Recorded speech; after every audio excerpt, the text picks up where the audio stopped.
Venezuela right now? Well, 350,000 people have not been sent to Venezuela. I think you're referring to the TPS cancellation of the temporary status. So 2 points. Number one is, unfortunately, that blanket approval of TPS gave TPS, including to people that, frankly, we should not have allowed in this country, irrespective of what part of the world they came from. Number two is the hope that now people that have received TPS will apply through the asylum process. And I believe many of them, if not most of them, will have very credible asylum claims to make for the reason you've just outlined.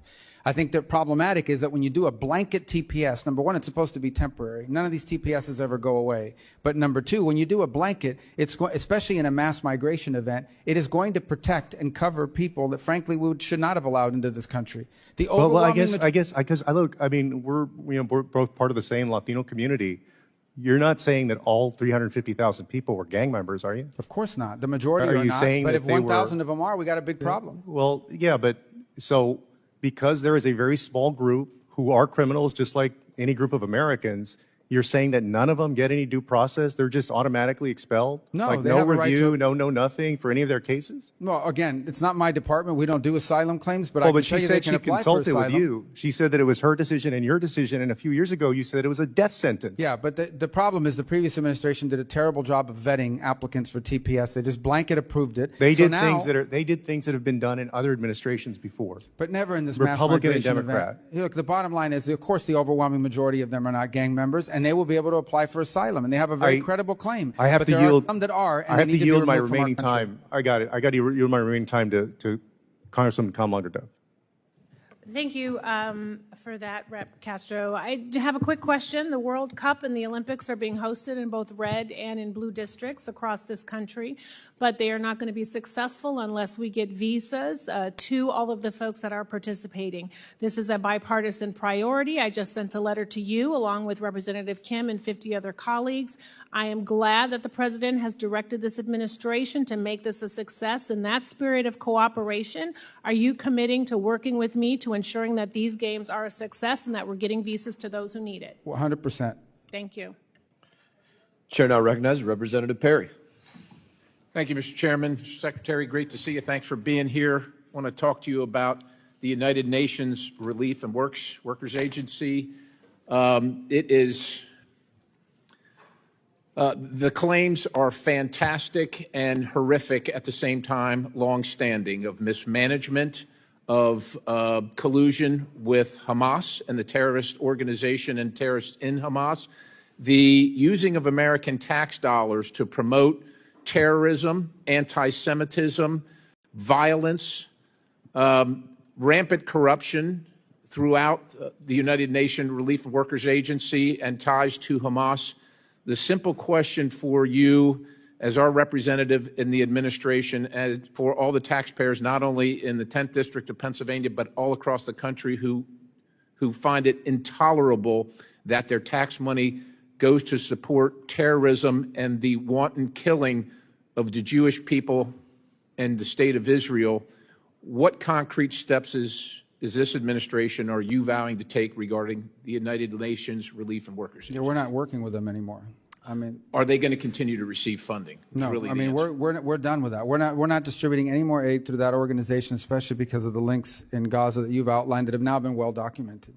And what is the administration doing vis-a-vis other countries that would wish to continue to support them? What is the United States doing with our clout, with our leadership role in trying to make sure that UNRWA no longer exists, because it is a tool of Hamas? Well, we've made very clear we're done cooperating with them on this work, and we're not going to be involved in it. Obviously, other countries have sovereign decisions they make. I take your point that you want us to use our pressure, but the truth of the matter is no country contributes as much to these efforts as we do. And as a result, I think that gives us tremendous leverage to potentially find and create alternatives for the distribution of aid. And that's what we're working on actively now. It's one of the impediments to getting aid into Gaza as we speak. We want to find alternatives that are reliable, that will actually reach the people, but will not wind up in the hands of Hamas, who then turns it around and sells it at exorbitant prices on the black market to enrich themselves after they feed themselves. So we share your sentiments on this completely. Appreciate your answer and your dedication to that. Again, the American taxpayers are sick of paying for terrorism. Let's turn to the State Department bureaucratic loyalty and my concern.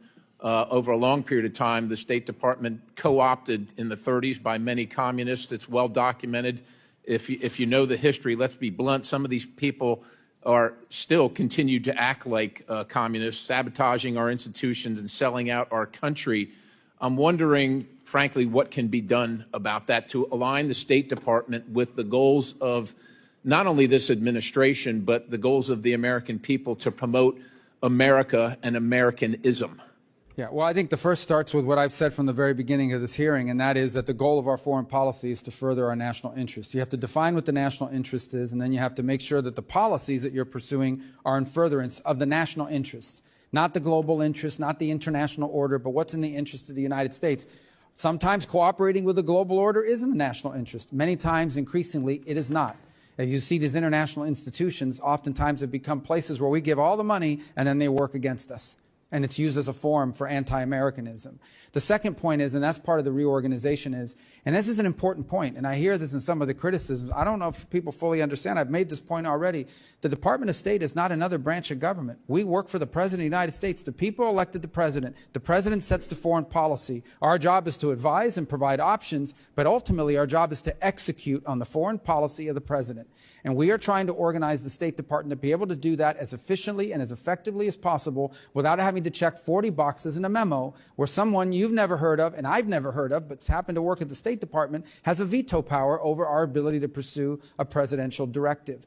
Now that will be true for this administration, and frankly it'll be true for the next administration, be it a Republican or a Democrat one. But that's the way our republic functions. In our republic, the executive branch is headed by the President, who's elected by the people through the Electoral College, and our job is to deliver on the President's agenda. That's what I'm proud to do, and that's what we're going to continue to do, and that's the kind of State Department we're building to deliver on. Appreciate that. And finally, Mr. Secretary, the President's emergency plan for AIDS relief, it's been over 20 years since we launched this program, and we poured billions of dollars into it. And while it's definitely saved lives, and we certainly appreciate that and we laud that, what's the future? And when do we transition full responsibility to the African nations to manage their own health programs as we struggle to manage our own and pay for our own in the United States of America? First of all, 85% of recipients under PEPFAR are currently and still receiving their assistance. The second point you make is an important one, and that is the best foreign aid is foreign aid that ends, and it ends because you've either solved the problem or because you've given capacity to your local partners to solve the problem. And I do believe there needs to be a metric in PEPFAR and beyond that in all of our foreign aid to ensure that at some point it ends because the problem was solved or because the local partner now has the capacity to handle it on their own. We are a generous people, but we cannot be responsible for every problem on this planet. We can't afford it. And frankly, in this day and age, we have many priorities we need to balance if we're going to form the national interest. Representative Thank you, Tice. Chair Hughes. Thank you, Mr. Chairman. Thank you, Mr. Secretary. You know, I keep hearing you say your job is to carry out the mission of the executive branch and the agenda of the president. It's kind of hard to figure out what the president's foreign policy is. It jumps around from Gaza being a resort area to we're going to help Ukraine or we're not. We're going to have tariffs on China or we're not. We're meddling in the Romanian election. I don't know how you figure out what the agenda is. Also, you say you want to make the State Department stronger, but everything we've seen coming from y'all is that you're dead set on kind of killing it or at least undermining American interests. I think you proposed an 84% budget cut, plans for widespread diplomatic closures, laying off staff across the board. I don't see how any of those things really makes us stronger and delivers for the American people. Now, I believe that jeopardizes our national security, but I want to ask you something a little more arcane, a little more specific to my district that has to do with some economic investments, and that's about tourism. You know, we've been working very hard to improve the visa services over the last few years. Seems to me what you're doing is going to undercut that and move us backwards. We're already seeing this as a problem in Las Vegas where tourists are down by 8% just in a few short months. And this problem is going to become more acute as we look to host the Olympics and we host the World Cup. So could I just ask you, are you planning to cut the Consular Affairs Bureau that does the visas by 15% like we're hearing?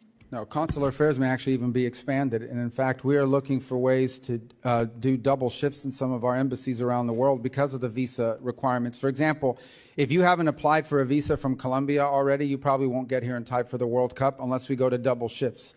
So we've even talked about reassigning Foreign Service officers, many of who are trained earlier in their career in consular services, to provide 24-hour presence in some of our embassies and consulates around the world, just to handle the visa load for things like the World Cup, the FIFA World Cup, the FIFA Club Cup, and then the Olympics 2 years behind it. And in fact, go How ahead. are you going to do that with an 84% budget cut? There's no 84%, but I think you're referring to USAID when it comes to the I State know that's Department. part of it, but just Yeah, generally. but when it comes to the State Department, our consular services are actually intend on ramping up efforts because of the reasons that I've just outlined below, because of the reasons I just outlined earlier. And we recognize that as a top priority. We want it to be a success. It's a priority for the president. And I think there are good numbers because it's the same division that handles it. We are setting records in the numbers of passports that are being processed. Same group of people, so it shows that our systems are improving. And finally, we're looking at ways to infusing technology and AI to even further and rapidly increase that process even further, particularly for people, people who have had visas in the past, so we're just restoring visas. We can move even much quicker on many of those. Well, I'm glad to hear you say that, but I want to look and see what you do, not just what you say, because when you talk about cutting budgets, talk about cutting personnel, talk about closing embassies and consulates, I don't know how you can increase the visa process or make it quicker. There's no proposal at this time to close embassies or consulates. That's been media reporting because people like to leak lies, but there's no such So work. that's not happening? None are proposed, and I think I would Know know. about it? Well, okay. Well, let's check that out and see where that information is coming from. If I could switch just a little bit to Afghanistan, you've heard a little bit about that. I introduced legislation to authorize the CARE Act, the Coordination for Afghan Relocation Efforts. You voted for that, Mr. Secretary. Mr. Mass voted for that. We called for this to be created and have an appointment made. I wonder, can you tell us what's happening with that to help us serve these Afghan refugees? Or are you wearing that hat too, or is there somebody else that you're going to appoint Well, to that that's position? primarily the DHS responsibility for the intake of people into our country. I can certainly take that back and give you information on what progress they've made in that regard. But I will also tell you that one of the things we're tackling right now is we have to be able to properly vet anyone who comes into this country, given the mass migration events we've confronted over the last 3 years. I suspect these people are vetted as much or more than just about anybody else coming into the country as refugees. Well, some of them, they include dependents, and in many cases a higher level of vetting is necessary because they're coming from countries where we don't have a lot of information. Not every country keeps, including Afghanistan, has perfect records. Some of them, we know them because they've worked with us in the past. Others, we just have limited information on them. So, but we are going to continue with this Afghan relocation efforts and this office, this CARE office. That's what you're committing to me? Well, we're going to comply with the statutory requirements, but we Okay, also well, have to that's be good. more careful about who we let into this country. Well, I didn't say that. I know we have to be careful, but I'm just saying we need to continue with that effort. You voted for it. Mr. Mass voted for it, but I don't see any progress on it. I hear just the opposite. So I appreciate that commitment. Thank you, and I yield back. Chair now recognizes Representative Jackson. Thank you, Mr. Chairman, and thank you, Chairman Mass, for holding this crucial hearing and allowing Secretary Rubio to highlight the overwhelming successes accomplished so far in the Trump administration. Secretary Rubio, thank you for being here today and for the incredible work that you and the department are doing. We're really proud of it. Thank you. I want to echo your opening statement. America is back. From bringing home hostages held in Gaza, initiating peace agreement between the DRC and Rwanda, countering China's influence around the world, and much, much more, we are back.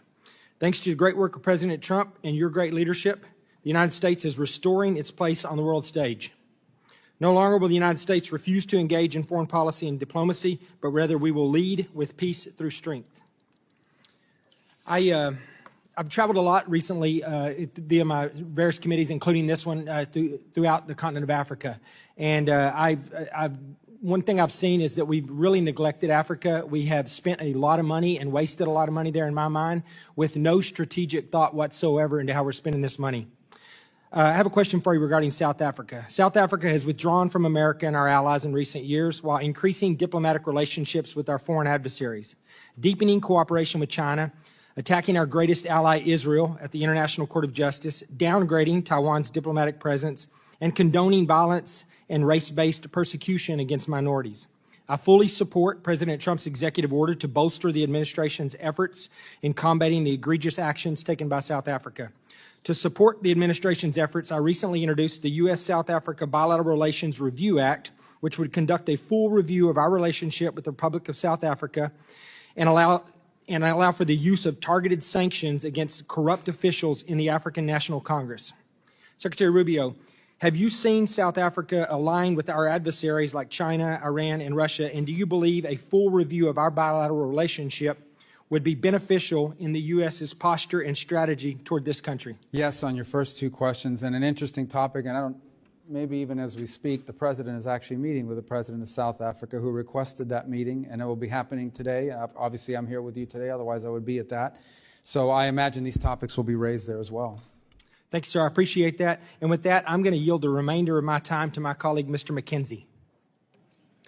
Thank you. Mr. Secretary, in your opening remarks, you mentioned Syria and how sanctions relief was a necessary step to help Syria's interim authorities stave off imminent collapse of the country.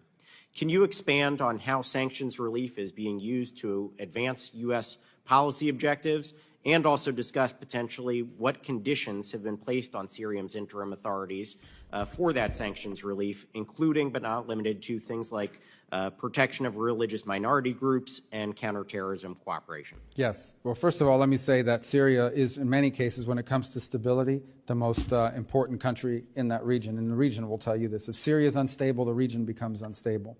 So we have an opportunity now, hopefully, to see a government, would hope the formation of a government, then the only kind of government that can work in Syria is one that respects and includes all the different groups, which, by the way, that's one of the advantages of Syria. There is such a thing as a Syrian national identity, and you can build on it. It is identity that until recently included close cooperation with Alawis and Druze and Christians and Sunni and Kurds. It's been a society that's existed this way until Assad divided them against each other for his own purposes. A civil war broke out, ISIS erupted, foreign fighters poured in, and all kinds of instability ensued. So what we have now is a transitional authority led by some people that, frankly, have troubling previous histories. That said, they have said they have no interest in war with Israel. They have no interest in becoming a playground to export revolution. What they want is to build a country. That is what they are claiming, and that's what we're willing to help them do if that's what they're serious about doing. So what sanctions relief, as has been proposed by the President, allows immediately is for partner nations in the region to be able to provide them the aid they need to do things like provide a government, provide municipal services, improve their telecommunication systems, all the sorts of things you need to build a nation state, and show the people of Syria there's a path forward towards progress. Our belief is failure to do that will quickly devolve into civil war. ISIS will grow in strength and power. Pro-Iranian groups that are being fomented will increase their activities to destabilize, and then you've got a big problem on your hands because now you have Syria once again becoming a playground for foreign fighters, jihadists, terrorists, and the like that threaten not just Israel, not just their neighbors, but ultimately the United States. I will say why it furthers national interest. Again, this is not going to be easy. No one should pretend this is going to be easy because it's not. But if Syria could somehow be stabilized now and for the foreseeable future, what it would mean for Lebanon, what it would mean for Jordan, what it would mean for Israel, and what it would mean for the broader stability of the region is extraordinary. It is a historic opportunity we hope comes to fruition. We're going to do everything we can to make it succeed. We hope that it does.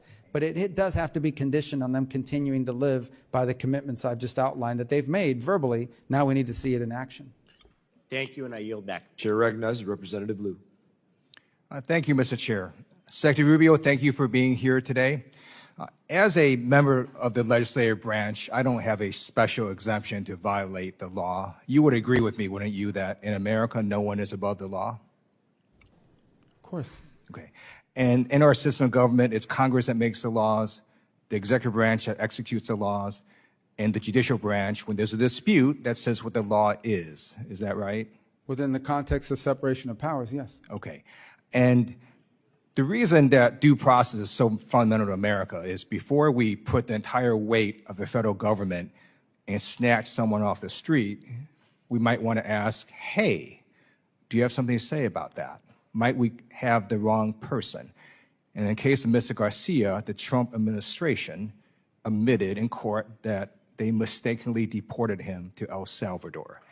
The Supreme Court, in a 9-0 decision, said the Trump administration has to facilitate getting him back. Do you believe the administration has to follow that Supreme Court order. Well, I don't believe he was wrongfully deported. He's an Salvadorian citizen. That's not illegally my in the question. United Do you believe States. that Trump administration has to follow the Supreme Court 9-0 unanimous decision? Within the context of separation of powers. That Okay. no court can tell me how to conduct foreign policy. They can't tell me what I have to say to a president of another country, nor do I need to tell them what I told the president of another country, because I can't I'm conduct just foreign asking you, policy. do you believe that Trump administration has to follow the unanimous Supreme Court I believe we decision? are following it.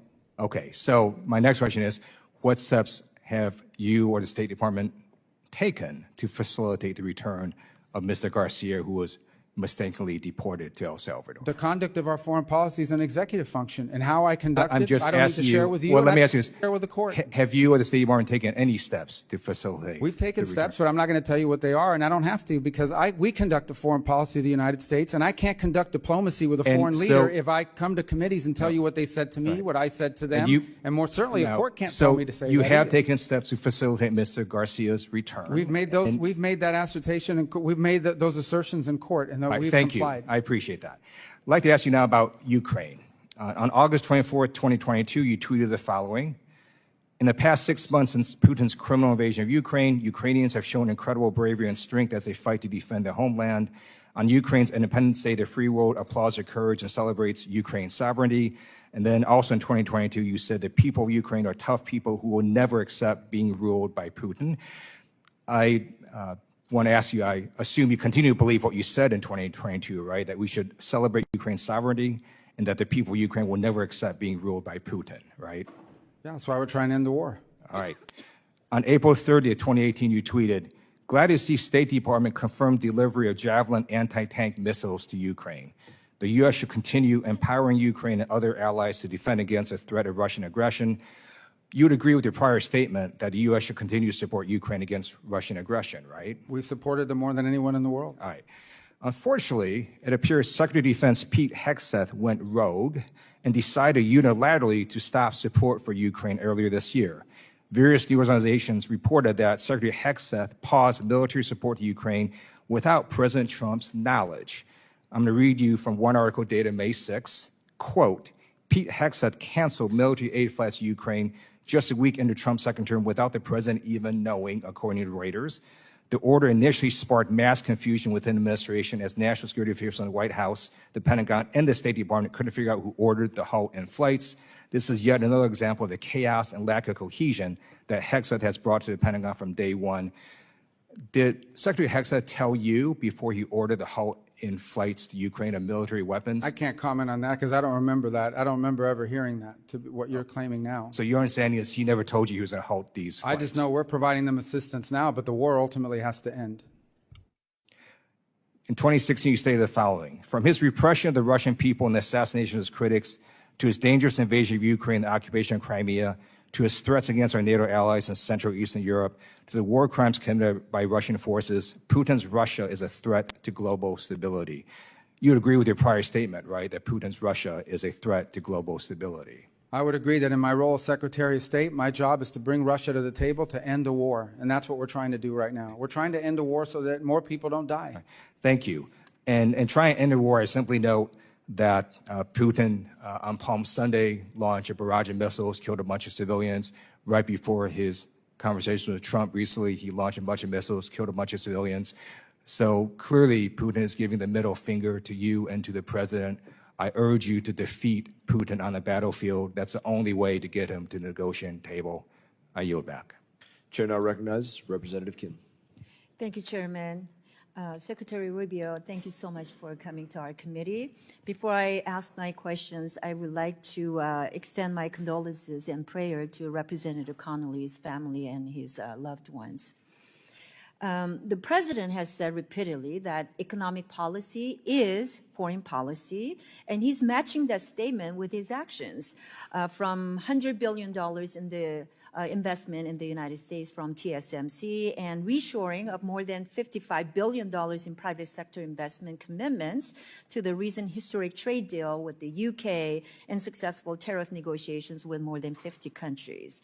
I agree that economic policy is foreign policy, and I strongly believe that the State Department should be equipped with a robust economic toolkit to secure greater market access for American businesses and protect them from predatory foreign competition. But unfortunately, the department's economic statecraft policies, of which my subcommittee on East Asia and the Pacific have recently had a hearing on this issue, that in recent years it has not been effective in meeting those goals and ensuring U.S. leadership on the international stage. So Secretary Rubio, what do you think has prevented the department from producing results that Americans desire, and what additional tools are needed to implement the president's commitment to make economic statecraft focal point of our foreign policy? Well, you've asked one of the questions that's critical to our reorganization. That's why it's so important that even economic affairs be prioritized at the level of the embassy and the regional bureaus, because again, the economic opportunities may vary from region to region.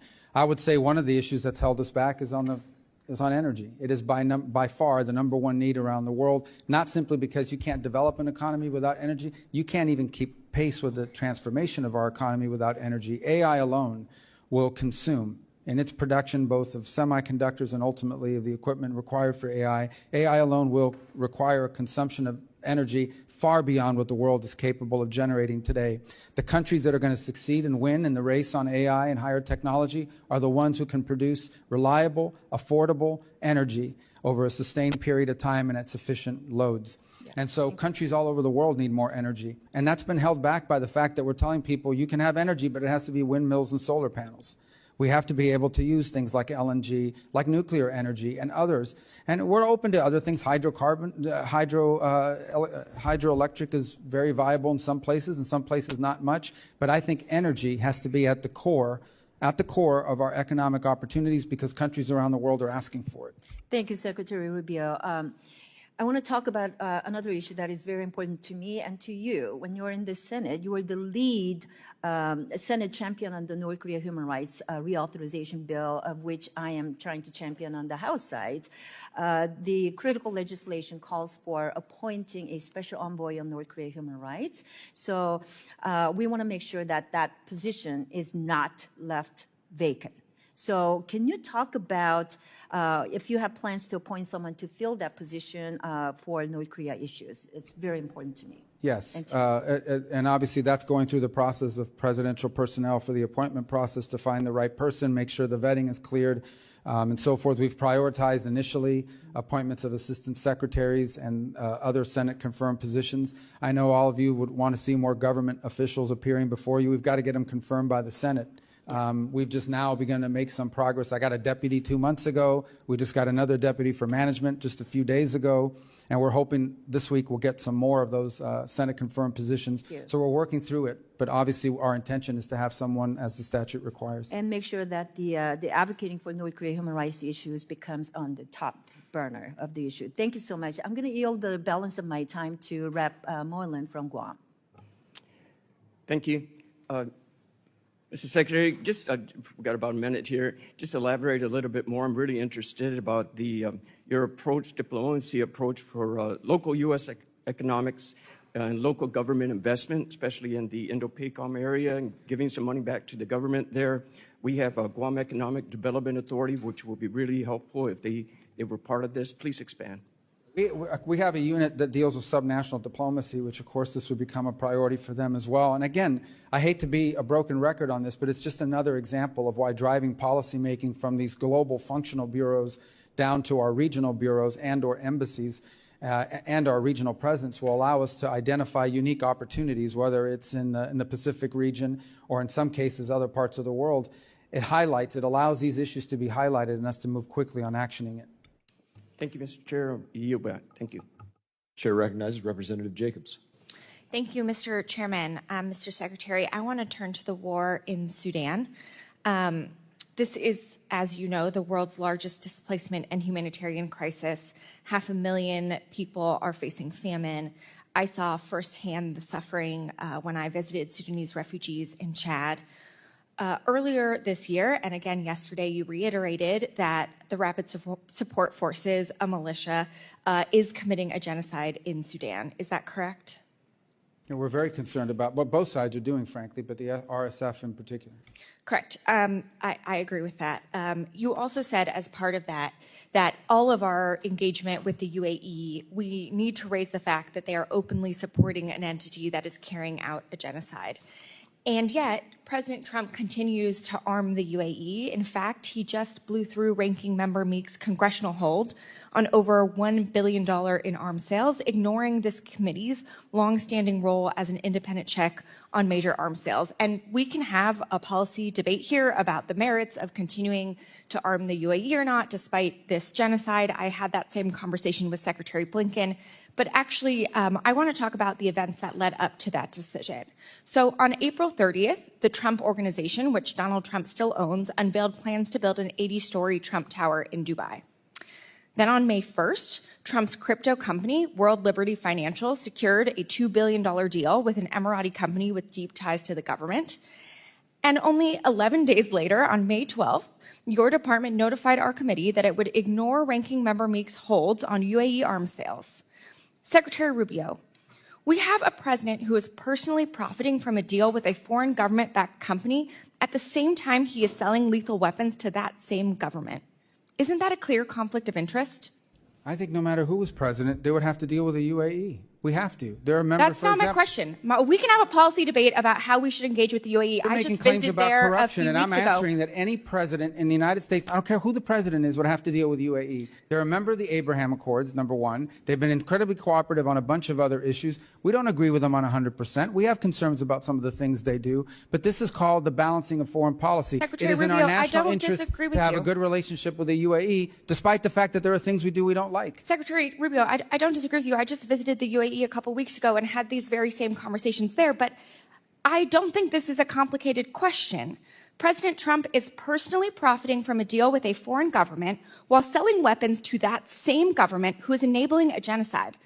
Policy aside, are you really saying you don't think this is a conflict of interest? No, you're making claims. The president's family owns a business, and they can conduct business anywhere in the world they want. The president's never once raised business deals in UAE when talking about it. Any president would have to have a relationship with the UAE. Secretary Rubio, the that's previous just silly. administration had one too. President Trump has retained his ownership of these companies, and I have an image right here from World Liberty Financial's website.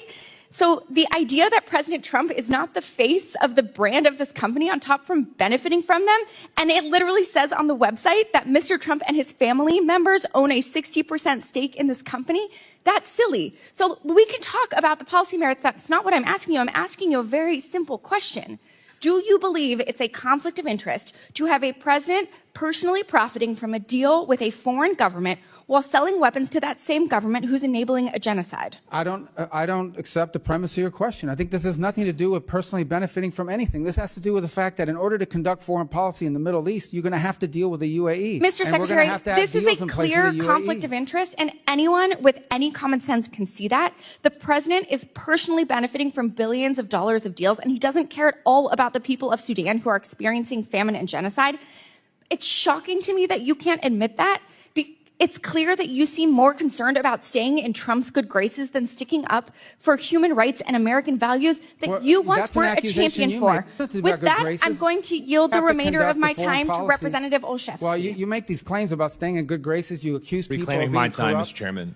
Thank you, Mr. Secretary. I to appreciate do a UAE. softball We for have you, to yes or no, since I don't have a lot of time, and I appreciate it. The chairman gives me a few seconds back. Softball for you. Would you, yes or no, as Secretary, find it outrageous for you to solicit or accept a $200,000 Rolls Royce from a foreign government for personal or State Department use? That offer's never been made to me. Yes, so you would reject that offer? The offer of a Rolls Royce? Yes. I don't understand the purpose of that You question. would. That's a silly question. The fact that you can't answer the question, I Mr. just answered it. Secretary, I said it's silly. silly because you would accept it or not? Of course not. Who would accept it? But no Well, one's then getting... I think you should What are maybe you perhaps, equating that to? Mr. Secretary, reclaim my time. I think you are an honorable man by most accounts, but the man that you work for doesn't. And the fact that he is soliciting and accepting a $400 million plane is problematic. And you should know about it. It came up in a Senate hearing. You should read about it, add it to your reading, because it is problematic for foreign policy. It adds to the corruption that my colleague just said. And I hope you speak out against it. Thank you. Chair now recognizes Representative Huizenga. Thank you, Mr. Chairman and Secretary Rubio. Good to see you again. I'm going to try to quickly move through a couple of issues. My district consists of Southwest Michigan, including Battle Creek, where we have a large Burmese diaspora, and they have a lot of friends and family who are still back in Burma, Myanmar, that are dealing with the brutal military junta. And they are literally waging a war of terror and genocide on those folks. I have introduced a bipartisan bill, H.R. 3190, the Brave Burma Act, to target the military junta's revenues, specifically implementing full blocking sanctions on Myanmar oil and gas enterprises, Myanmar Economic Bank, the MEB, and entities operating within the jet fuel sector, which is where they get most of their revenue. And this is the same question I asked Secretary Bessent. Are you willing to work with us in my office to implement this particular? Well, absolutely. I mean, if you pass legislation, it's our job to implement it. Right. I appreciate that. I want to move on. I had in my subcommittee, I'm the South Central Asia subcommittee, but I'm also dealing with the R family of State Department as we're doing this reauthorization. And a couple of weeks ago, we had a hearing where we had the Truth Czarina, Ms. Jankowicz, participated in. And we know that the CCP has been pouring billions of dollars into propaganda and censorship around the world, and I'm actually introducing a bill, Restoring American Freedom Act, that would codify the Trump EO on censorship. But I want to know, what is your strategy to push back on China, defend literally speech and the truth? Well, I think the first thing is that we need to be strong defenders of free speech everywhere in the world, and anywhere in the world where it's being threatened, including, sadly, parts of Europe, where we're seeing truth and we're seeing free speech now being endangered. The second point I would make about it is, and we've done this in our own department, you know, we had an entity in our own department, the Global Engagement Center, yes, that was involved, frankly, in identifying Americans. Then they would pass this information on to these NGOs that were not part of government, and they would use them then target Americans to try to silence them or brand them or harass them. The State Department should not be engaged in that, and we closed that center. That was going to be my follow-up. These are going to make sure that that's not happening. That's the idea of codifying the Trump EO, which is why I'm moving forward on that. Real quickly, Mr. Burchett, back over here, was talking about Afghanistan, and his bill, which is a report bill, I think goes hand in glove with a bill that I've introduced, which would require a restriction of all U.S. tax dollars that are being paid in Afghanistan for things such as fees and fines and taxes. I mean, U.S. taxpayers paying taxes to the Taliban in Afghanistan. And so I'd love to, if you want to make a quick comment on that, about a necessity to end that. I think this is something that we need Well, to we do. have, at the President's direction, we've ended virtually, if not all, of the aid programs that would fall in the hands or benefit the Taliban. Beyond that, there may be some other ways in which they're collecting funds that may require statutory authority to do, and so we would welcome that. Great. And we'll follow up with your team on specifically that piece of legislation. And at this time, I want to recognize Mr. Zinke for the remainder of my time. Thank you, Mr. Chairman. Mr. Secretary, great always to see you. I have deep concerns about our ability to provide effective and timely military capability to our allies through the FMS program. I find myself the chair of a working group, and it is probably worse than both of us have thought. It's in need of reform. I'm glad to say it's a bipartisan effort both sides are working on. And Mr. Secretary, I just need your commitment that you will prioritize this, because with the President's recent trip to the Middle East would suggest there's a lot of FMS that's coming our way, and we're not in a position to make sure that we fulfill the President's objectives in that. So I just need your commitment, sir, that you'll help us and spend some time with us to wander through this and get it fixed. Yes, it's among one of our leading priorities of reorganization and reform, is to reform that process, to move quicker and moves faster. We get so many complaints. Every bilateral engagement we have is someone complaining about some sale or even a financing deal that was been in place for 5 years and has not yet been delivered or has not yet been approved through the process. So we've got to reform that system. And frankly, the other impediment we have with foreign military sales is our industrial capacity to build munitions quickly enough to deliver for our own needs, but also for the commitments we've made to our partners. So that needs to be improved, and that can be improved if we have a faster system that's delivering on these contracts. I would agree, and I would say our military supply system in this country would not exist if it wasn't for foreign military sales. So with that, thank you for serving again. I appreciate you being here. Thank you. Gentleman yields. Chair recognizes Ms. Sherfless McCormick. Thank you, Mr. Chairman, and thank you, Secretary Rubio, for being here. My question is about Jordan. Jordan's a close U.S. partner and continues to struggle with economic challenges and lingering extremist threats. Furthermore, the global assistance freeze continues to have a negative impact on Jordan, despite the administration's granting several waivers for military assistance, as millions of dollars for economic assistance remain suspended. This not only impacts Jordan, but also the security of Israel. A weakened Jordan means a weakened Israel. Jordan has also been a leader in getting humanitarian aid to Gaza. What is the status of U.S. economic assistance to Jordan, including the already congressionally appropriated funds? When it comes to Jordan, the remaining issues in the economic space for them, because they were initially exempted from even the freeze, and there was, however, a holdup on a number of programs involving water, particularly desal. And we have approved those. There were 2 that were somehow not moving through the system. Those have now been approved. And I think very shortly, if not this week, early part of next week, we should see that program flowing. We've been in close touch with the Jordanians on it. It's been a source of frustration for them and frankly for me. But ultimately, we're going to get all those programs online if they're not online already. Thank you. I want to shift over to the Western Hemisphere. As Senator, we worked together several times, and I thank you for visiting the island of Hispaniola, specifically Haiti and Dominican Republic, within the first moments of being in your position. The recent designation of Haitian gangs as foreign terrorist organization, it sends a clear signal that what their actions are unacceptable and we won't be approving of them. But I have some concerns, and we sent a letter over with Ranking Member Meeks about making sure that it's actually punishing the gangs and not punishing the people. Specifically, we want to make sure that the humanitarian aid that's needed for Haiti actually gets into Haiti. Have you had any kind of steps you're taking to mitigate that? Yes. So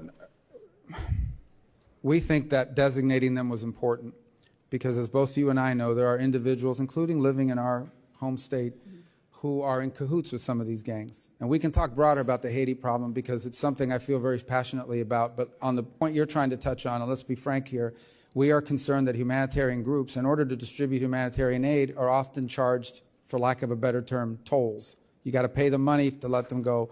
Will that make them subject to sanctions because they paid somebody money to let them go through? That is not the intent of these sanctions, and we don't intend to punish them. The fundamental challenge we have in Haiti is that none of our existing international mechanisms are built for this problem set.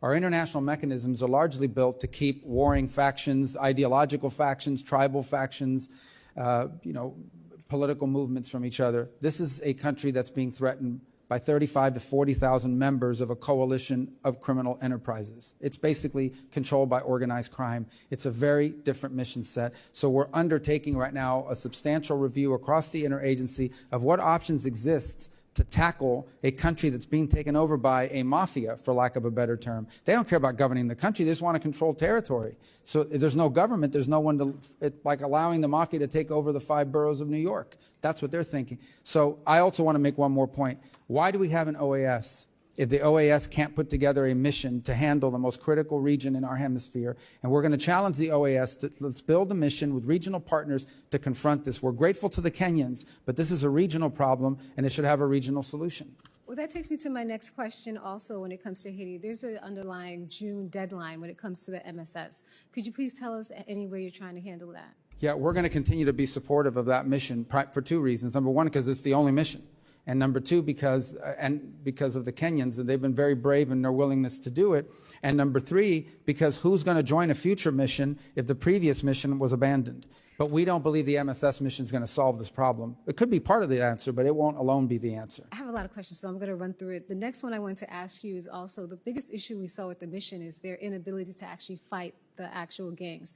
Is there going to be any amendment or changes to give them the ability to fight, or is there another option you're pursuing? Well, I think there's two limitations. One is the mandate that's been provided to them to be defensive in posture. Unless you go out after these gangs, I mean, just to be frank, these 30, 40,000 gang members have to be eliminated, put in jail, eliminated. You got to get rid of them. As long as they're around, you won't be able to have stability in the country.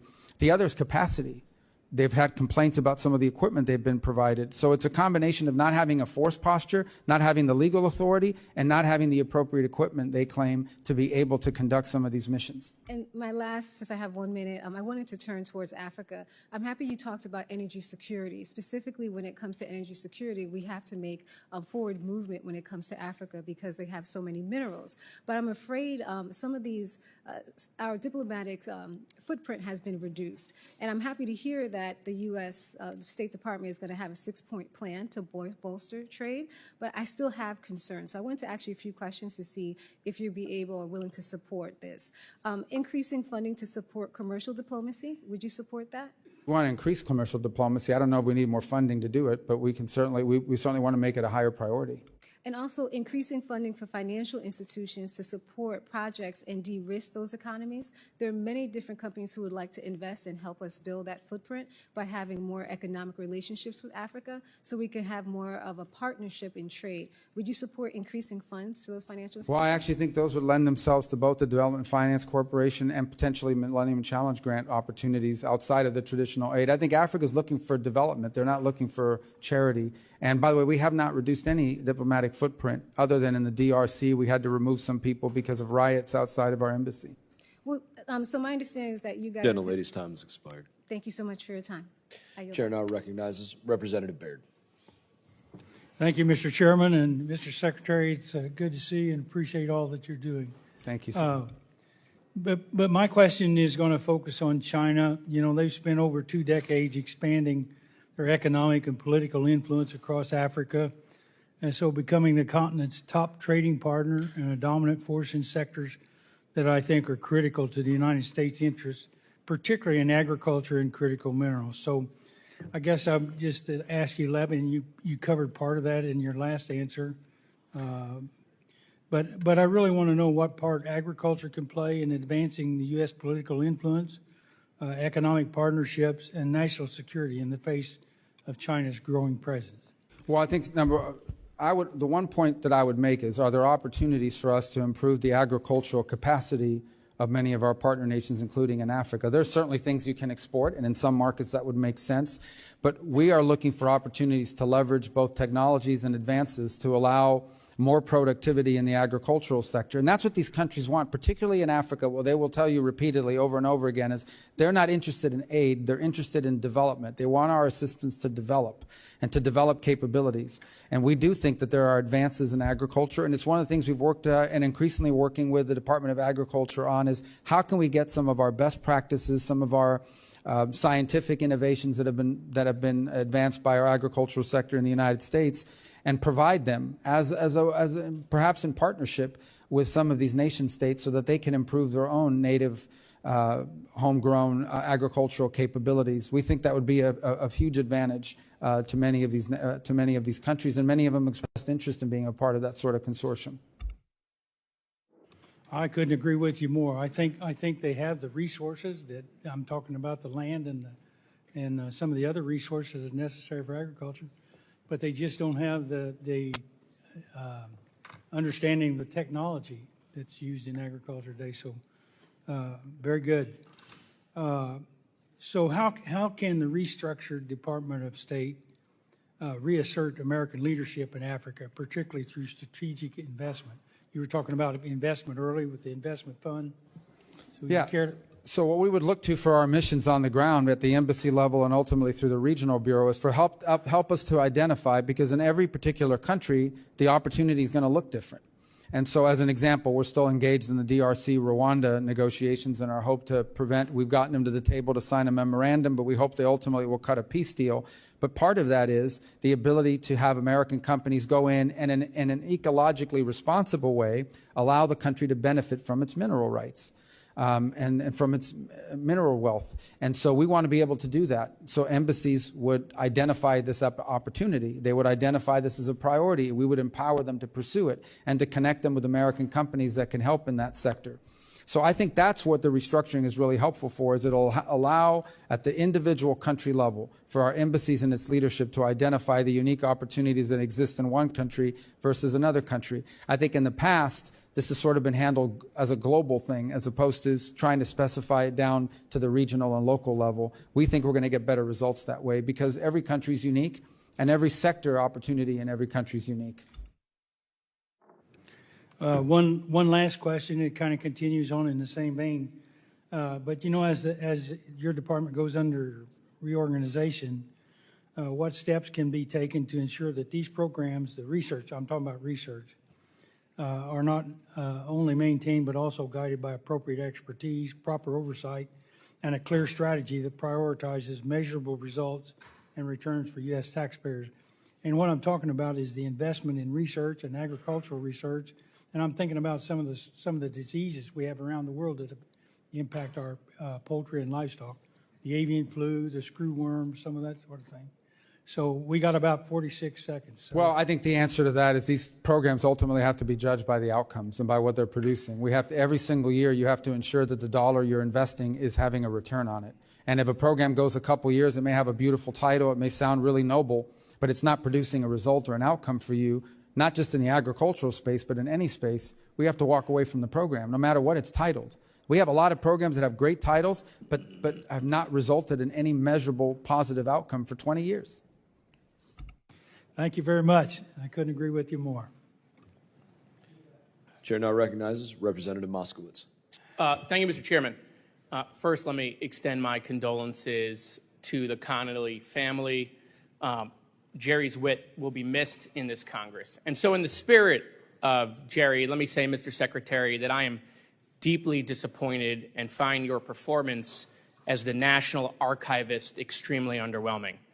And just for the record, we don't get to confirm here in Congress, but if we did, I would have voted against your confirmation as the National Archivist. That vote never happened, so. I know. I want to talk about Iran for a second, okay? I'm deeply concerned about the language that I'm seeing from the isolationist wing of the party. And I've been kind of shocked that the administration seems to be tougher on Canada, Greenland, than they are on Iran. The Ayatollah insults our president. If the language coming from the Ayatollah was coming from Canada or Greenland or the EU, the president wouldn't stand for it. Yet he allows it from the Ayatollah. Is it your recommendation? I understand that you can't guarantee what Trump would or would not do, but it is your recommendation to the president that he sign no deal that allows Iran to keep enrichment? Well, here's the answer to that question is the president has made clear that Iran will never have a nuclear weapon. He's also been clear, and I think you've seen this in statements over the weekend, for example, that Ambassador Witkoff did on television and the like, that if you have an enrichment capability at any level, you are but steps away from nuclear weapons. So I think that's why the no enrichment piece is so important. Right, of course, and that was the issues that many people had with the JCPOA, is they felt that it kept the enrichment capability along with ballistic missile capability, which Iran now has, okay, a delivery system. And so what I'm trying to figure out is, you know, there are many players in this, and I'm going to ask about those, but is it your recommendation, should the president ask of it, I assume he would, is it your recommendation to the president that he sign no deal that keeps their ability to enrich? Yeah, and he doesn't need that recommendation because he's already said that. Okay. Is it the vice president's position in your conversations with VP Vance that he also does not believe Iran should have any enrichment? Well, I'm not going to describe our conversations, but I can tell you the vice president is completely aligned with the president in his foreign policy. So that is his position then? The position that they shouldn't have enrichment. Yeah, is that the vice president? If they have enrichment, then they will have a weapon, or at least there'll be a near, and everybody in the administration has been consistent on that. Okay, what about Mr. Witkoff? Is it his position that Iran should not be able to have any enrichment capabilities? He has said so in public interviews as recently as this weekend, that this is not an enrichment deal, what level Iran gets to keep enrichment. What they have said is if Iran wants a civil nuclear program, like they want to have nuclear energy, there's ways to do that. Other countries have done it without enrichment.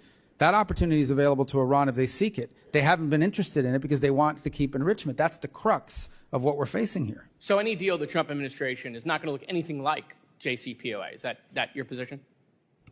The Trump administration has been very clear that Iran will not get to enrich because if they enrich, they're a threshold nuclear power. Okay. I want to shift for a second. There was just a leak that is now national news that Israel is poised to strike Iran. Where did that leak come from in the administration? Do we know what department leaked that? Is that being looked into? Well, I'm not aware of the leak that you're discussing. I'm obviously, I wouldn't discuss intelligence matters and even verify whether it's even true. I also don't think it's a mystery, though.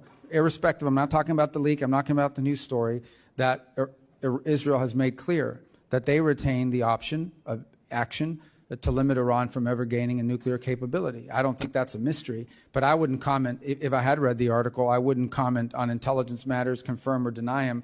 As far as leaks are concerned, I don't know. I read stuff in the news every single day that I look at and say, I don't know where these people are coming up with. Well, I mean, they're given polygraph tests in FEMA to determine where leaks are coming from. That's been well reported and not disputed by anyone in the administration, that they're literally going employees, sitting them down, putting them up to a polygraph, putting them up to, an oxygen monitor, trying to test their heart rate to figure out if they're leaking to the media. Is that sort of same application that is happening in FEMA going to be applied to the National Security Team and to the State Department to figure out who is leaking? As far as I'm aware, we've not conducted any polygraph tests at the Department of State. Maybe we should, but we haven't. Okay. All right.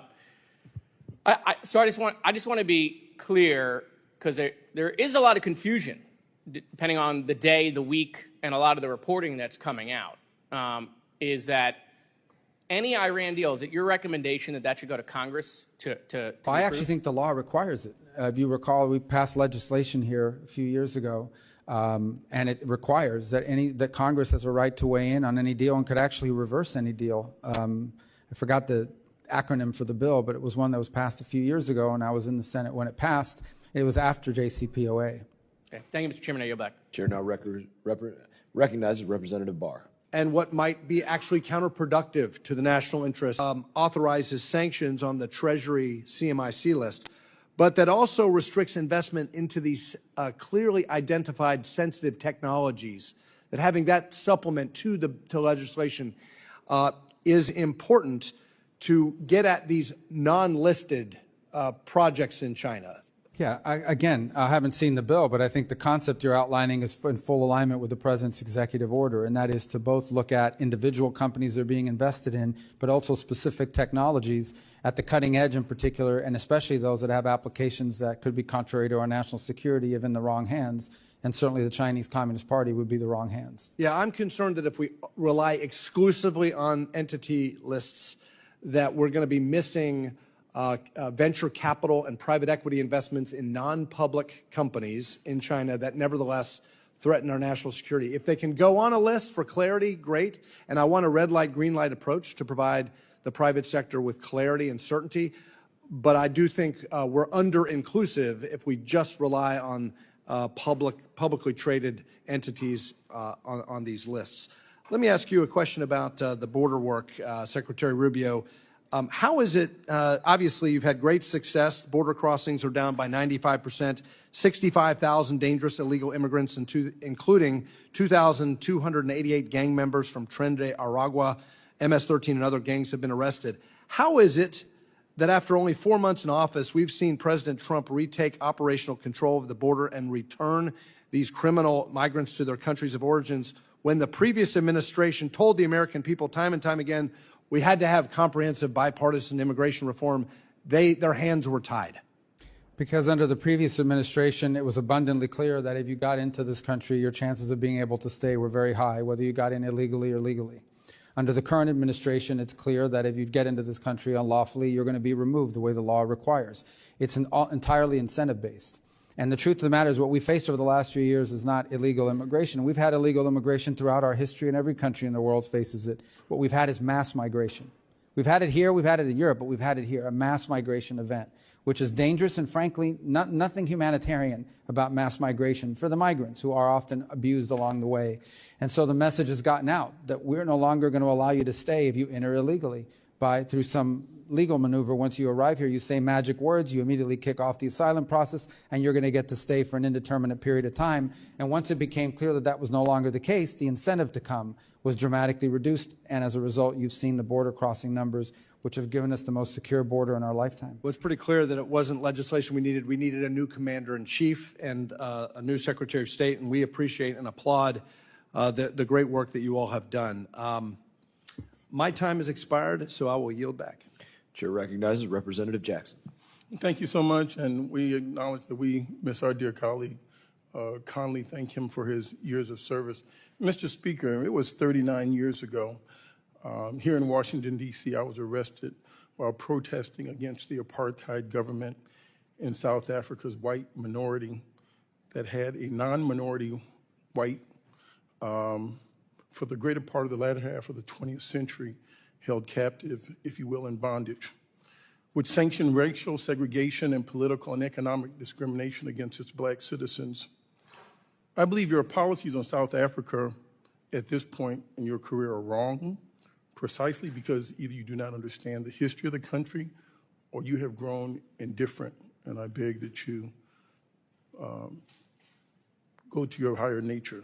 That being said, I want to ask you about President Trump ending U.S. government support for diversity, equity, inclusion, and accessibility that promotes fairness in hiring and helps make our national security workforce the strongest it can be. In the name of advancing an anti-woke agenda, he has given himself permission to break the law, attacking congressionally mandated efforts that have enjoyed bipartisan consensus for decades. I believe not only in diversity is our strength as a country, but in fact, our workforce does not reflect our population, then it merits an inquiry into what are the impediments that are leading to that outcome. Would you agree with that latter statement, that diversity is our strength? I think unity is our strength. Okay, that well, we're a diverse furthermore, nation is important. while but those unity words is our you would strength. think that they were mine, they actually are recorded from you in your Senate hearing in July of 2022. Further, do you believe that following the law is important, yes or no? We follow the law every day. Okay. Well, you wear so many hats, it must be difficult to keep track of all the laws that you have supported, but yes, you did vote in favor of the bill, and I want to read a section of the bill that you did support. It's Section 5403 of the 2022 NDAA requires that the State Department to strengthen recruitment of people belonging to underrepresented groups. I know Mr. Trump has asked you all not to say that as cabinet officials, and I hope you have the guts to tell the president on some matters he is simply wrong.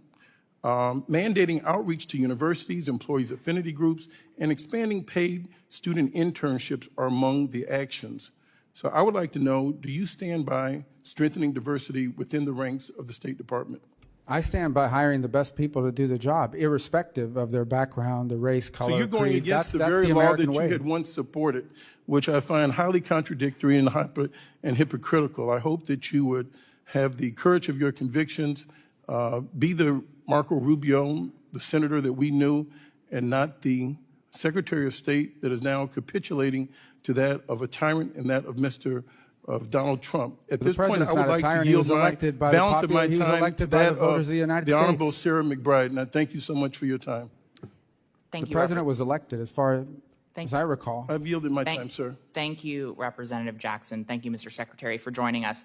We've talked a bit about the administration's proposed almost 84% cut in the international affairs budget, not just the USAID budget, but the international affairs budget, which includes the State Department. But I want to hone in on one line in particular, which is a 71% cut in the account that includes international disaster assistance. Now, we got a glimpse into what this reality would look like if this budget was implemented back in March, when the administration, when the U.S.'s response to a devastating earthquake in Burma was dwarfed by China's response. I think China's response was about 15 times greater than our response. Now, after that, we sent a letter to you that unfortunately we did not get a response to, asking several questions about the administration's decisions to essentially turn our back on the people of Burma. Now, as you said, foreign assistance, including international disaster assistance, is not a charity. It's a strategic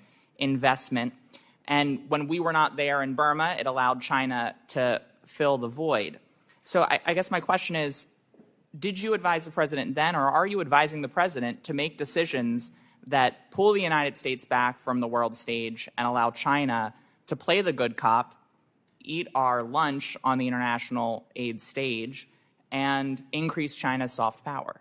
China spends even now a fraction of what we spend on foreign aid. It's not even close. It's a laughable difference. As far as Burma, the reason why we did respond to Burma, the problem is that the junta there hates us and they're pro-China, and they were still bombing their own people right after the event happened.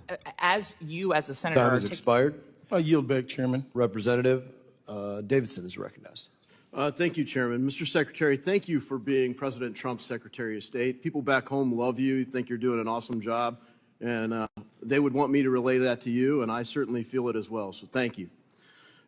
Secretary Rubio, you're one of the largest recipients of U.S. foreign aid. We've given Ukraine well over $200 billion in aid since the war began, since Russia invaded them, and I've voted against all of it.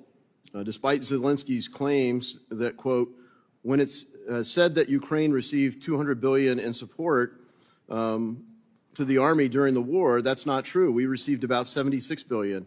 It's significant aid, but it's not $200 billion. You know, Mr. Secretary, I actually am concerned that President Zelensky is right. You know, as I chair the Committee on National Security and Illicit Finance, I'm highly concerned that there's a lot of illicit finance there. Frankly, Republicans tried hard in the Inspector General there, but when you see things like that, there's a lot of concern. We know the previous administration wasn't following the money. Will you commit that you're following the money, and can you give us an update? Yes, obviously all of our aid is going to be analyzed. We have inspector generals. We have a particular inspector general on that account that will look at all of that spending, and if we ever identify misappropriation or movements around, then we will certainly address it. But I think the broader point, and is the one you make, is that we've provided extraordinary amounts of assistance to Ukraine, but this war now has to come to an end. There is no military solution to this war. It only ends in a negotiated settlement, and the sooner it ends, the less people are going to die, the less money is going to be spent, and the less destruction there's going to be. And that's the president's #1 priority, end the war once and for all. For 3 years, no one did anything to end it, and he is doing more than anyone ever has, and he's the only one in the world that can. Now, obviously, it'll take two sides to agree to it, but the president has expended and we should be very proud that we have a president that's pursuing peace and not new wars. I introduced the Define the Mission Act when they first went to war, because normally that's what you do first. Tell me what you're trying to accomplish, and then I can tell you whether I agree with the kind of resources you're asking for. We never could pass that. We never got a clear answer from the previous administration. So thank you for leading this effort on behalf of the president to define the mission, that we will help secure a peace. And one of those big steps was a minerals deal. I want to be clear that that agreement on minerals with Ukraine doesn't include security guarantees, does it?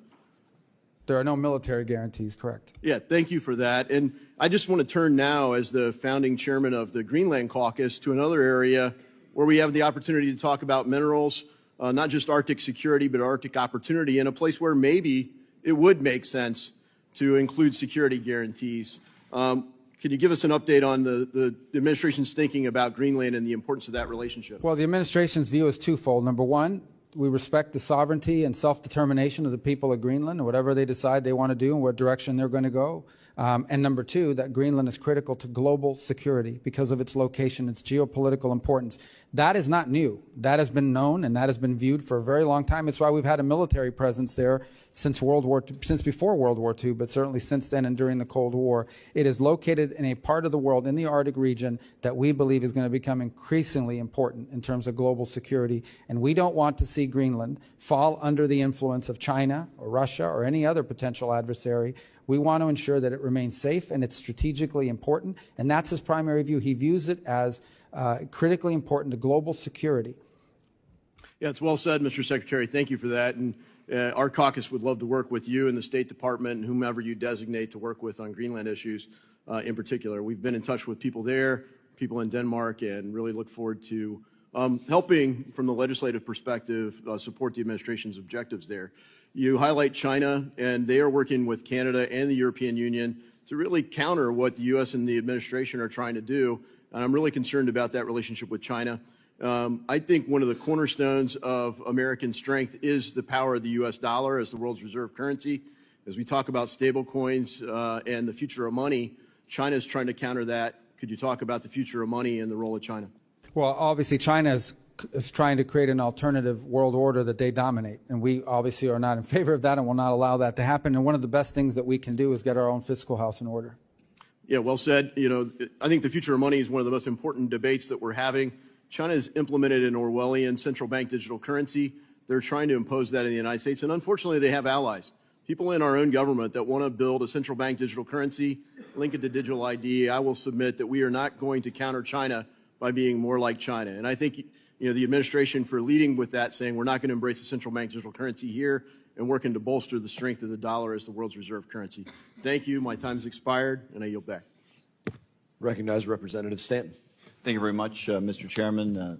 Before I make some remarks, I just want to say, as was said earlier, Jerry Conley, who we lost today, a great member of this body, a passionate advocate for the people of Virginia, particularly public servants working in the federal workforce. He was a mentor to so many of us who came into Congress after he started, and just one of the greats, and he will be missed dearly.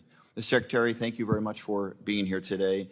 In 2016, you warned, quote, "The world without American engagement is a world none of us wants to live with," unquote. I couldn't agree more, and I bring it up today because the threat from China has grown, not just due to global shifts outside of our control, but because of political choices by this administration, short-term moves with no thought for long-term consequences. The Chinese Communist Party has spent years claiming America is too divided to lead and too unstable to trust. When you became secretary, many of us hoped you would help lead the fight to combat this propaganda, because that's exactly what you did so well serving in the United States Senate. For example, Mr. Chairman, without objection, I'd like to submit for the record the August 2023 op-ed written by then Senator Rubio on this very subject. Without objection? Yeah. Secretary Rubio, in this op-ed, you wrote that strong, credible deterrence against Beijing is the best way to keep, quote, far-flung controversy from impacting our way of life. You added, quote, "If there's even a hint that the United States will not honor its security commitments, it will encourage Beijing to engage in more hostility to test our resolve." I thought your framing was especially smart here because you weren't just warning about policy. You were making the case for credibility, and I couldn't agree more with then Senator Rubio. But here you are today as Secretary Rubio presenting a very different record. As Secretary, we've seen you defend or be complicit in reckless foreign policy that Senator Rubio once warned against, like strategically incoherent tariffs that alienate our allies, alliance-breaking decisions that weaken our national security, partnership neglect that isolates us, abandoned commitments that shred our credibility, and hand China easy propaganda wins. None of this is deterring China, Mr. Secretary. In fact, my concern is that unless we course correct and fast, this administration is handing Beijing a string of "I told you so" moments that only strengthen their position. Look no further than the Vice President. In February, Vice President Vance took the stage of the Munich Security Conference not to criticize our adversaries, but in a rather stunning moment to attack our allies. In fact, he literally said, quote, "The threat that I worry about most about vis-a-vis Europe is not Russia, it's not China, it is the threat from within," unquote. And just last month, the Ipsos global poll found that in the poll's history, that more people now view China, not the United States, as the world's most positive influence. That's not just a perception problem, that's a strategic failure and the cost of inconsistency. Speaking of costs, these policies have also having Americans on edge as well. In Arizona, my home state, the Phoenix Sky Harbor alone, we have more than $750 million in annual exports at risk. Chip makers in Chandler in my district face increasing costs driven by the unpredictability and supply chain disruptions. At Arizona State University in my district, we rely on international students for tuition, research, and talent. They are being run off by the chaotic immigration policy that flies in the face of American values. The so-called brain drain is real, and it's tipping the balance of global innovation away from the United States. The challenge in this next century won't be fought on battlefields. It'll be the fight to shape the future, technology, trade, global trust. And if we keep turning our back on what makes America strong, we risk giving China the upper hand. I'll yield the rest of my time to Congresswoman Kamlager-Dove. Thank you, Representative Stanton. Secretary, in the few seconds I have, I just wanted to go back to something you said earlier about wanting people to stop dying. And I hope that that includes our Afghan allies, 14,000 of whom were fully vetted and were ready for relocation to the United States. But that has been stopped by this administration and by you. And these are including interpreters who are actually in the foxholes with our servicemen and women helping to keep them alive. I would hope that you would stand by our allies and reverse this ban so that we can protect our national security interests and also retain credibility that we need with our allies and partners around the world. Thank you, and I yield back. Yields back. And I think you left off your list the $100 billion Taiwan semiconductor investment into Arizona. Now I recognize Representative Lawler. Thank you, Mr. Chairman. Mr. Secretary, thank you for being here. I want to thank you for your leadership in getting Idan Alexander released last week. That is a big step forward. We still have 4 remaining American hostages being held, all of whom are deceased. I just continue to encourage you and the administration to continue to lead on that front to get them home. Last Congress, we passed legislation to create a special envoy for the Abraham Accords within the Department of State. The Biden administration refused to fill that position. I know we have the Middle East envoy, but I would ask, can you commit to bringing this forward to the president so that we can get this position filled? Yes, that's in process. Thank you very much. Obviously, the Abraham Accords was one of the most consequential foreign policy initiatives under the first Trump administration, and prior to October 7th, I think we were making progress, but since obviously it has somewhat stalled.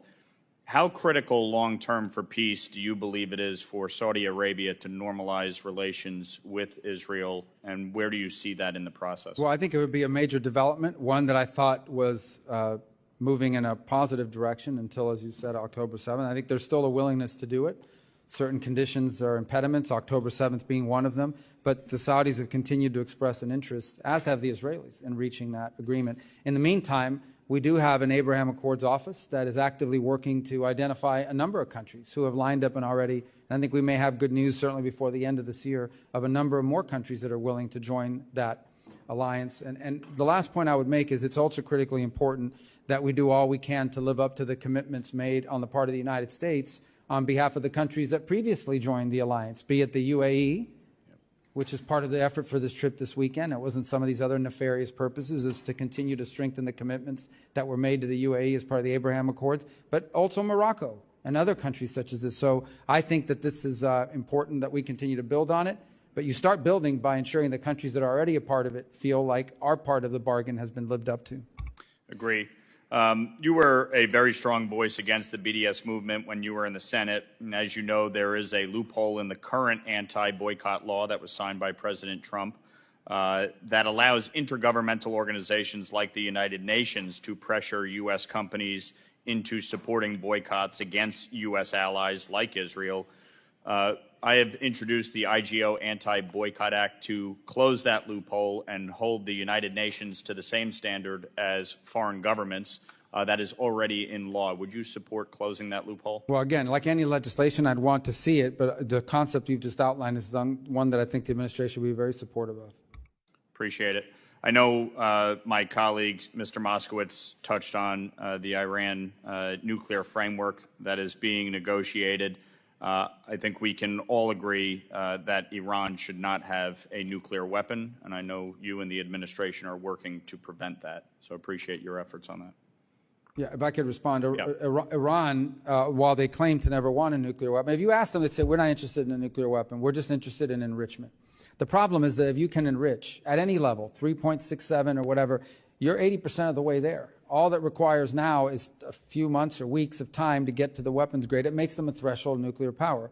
The Iranian position is they want civil nuclear energy. And if they want civil nuclear energy, meaning they want nuclear electricity for their country, nuclear generated electricity, there is a pathway to doing that. Multiple countries around the world do it without an enrichment capability.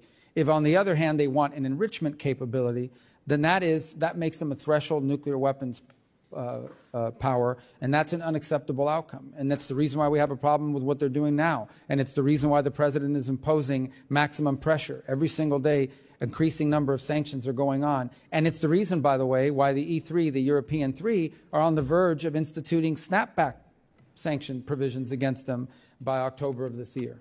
I want to thank you. When it comes to maximum pressure, last Congress, you and I led the SHIP Act.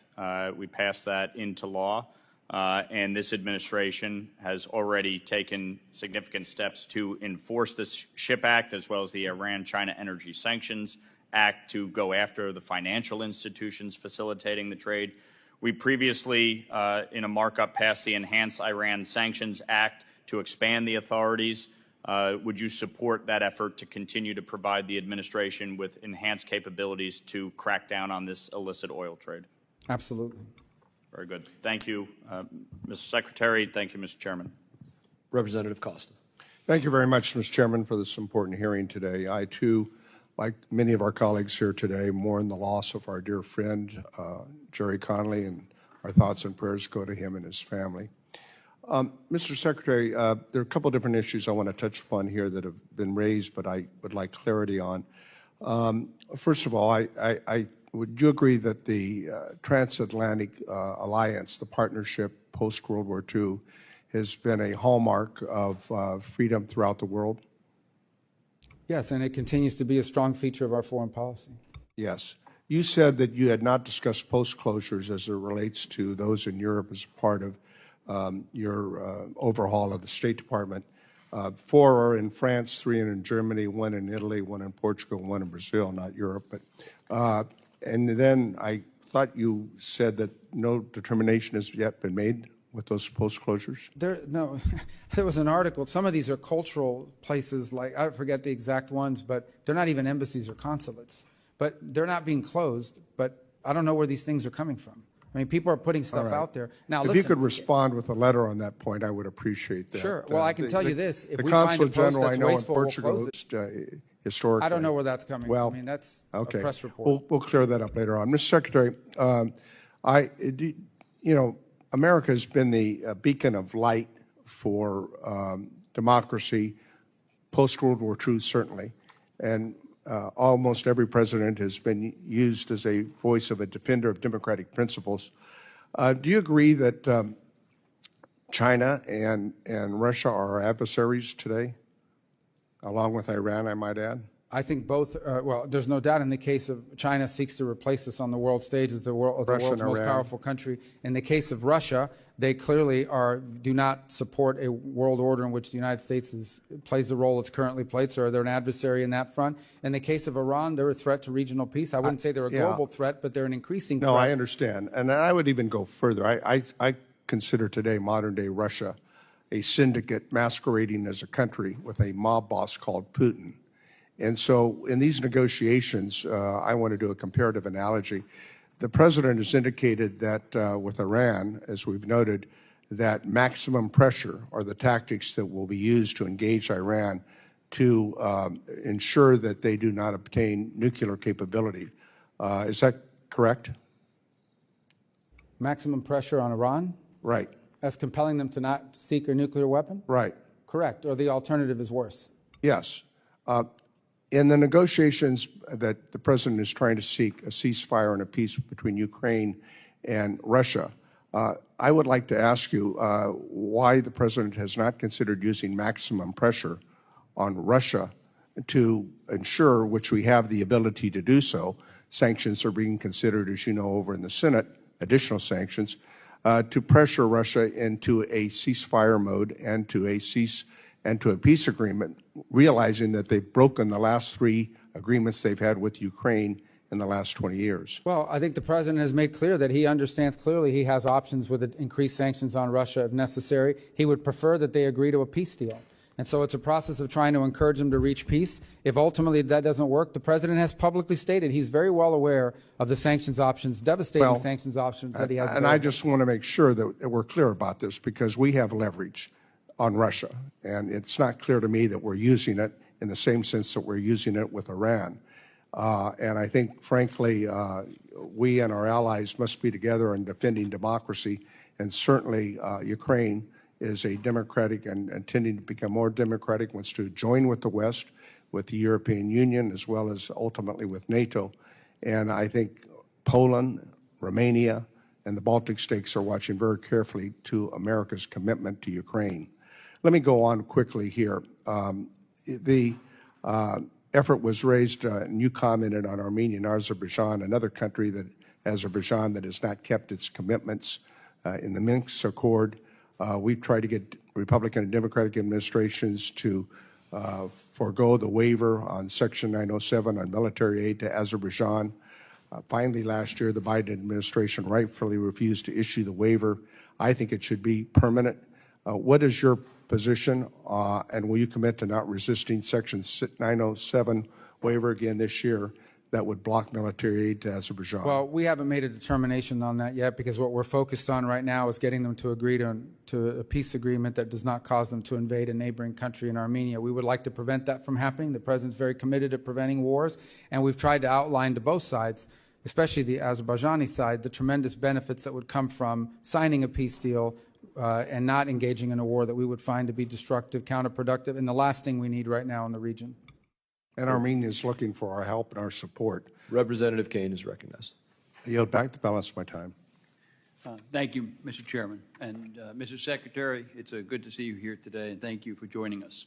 As we evaluate the State Department's budget and posture, we must ensure that its structure, priorities, and resources are aligned to effectively advance U.S. national interests.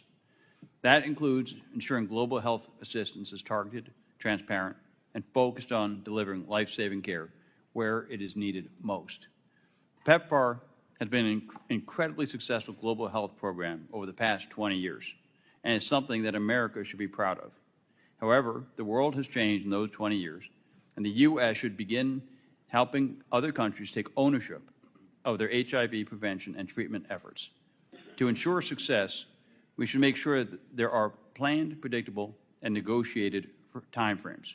So in this committee's efforts to reauthorize the State Department, how can we define in statute the mission of the Bureau of Global Health Security and Diplomacies to facilitate transfer of ownership for global health programs to partner countries? That's a great question that we'd have to collaborate on in terms of statutorily defining what those benchmarks are. But I think the broader point is the best foreign aid is foreign aid that comes to an end because it's achieved its purpose.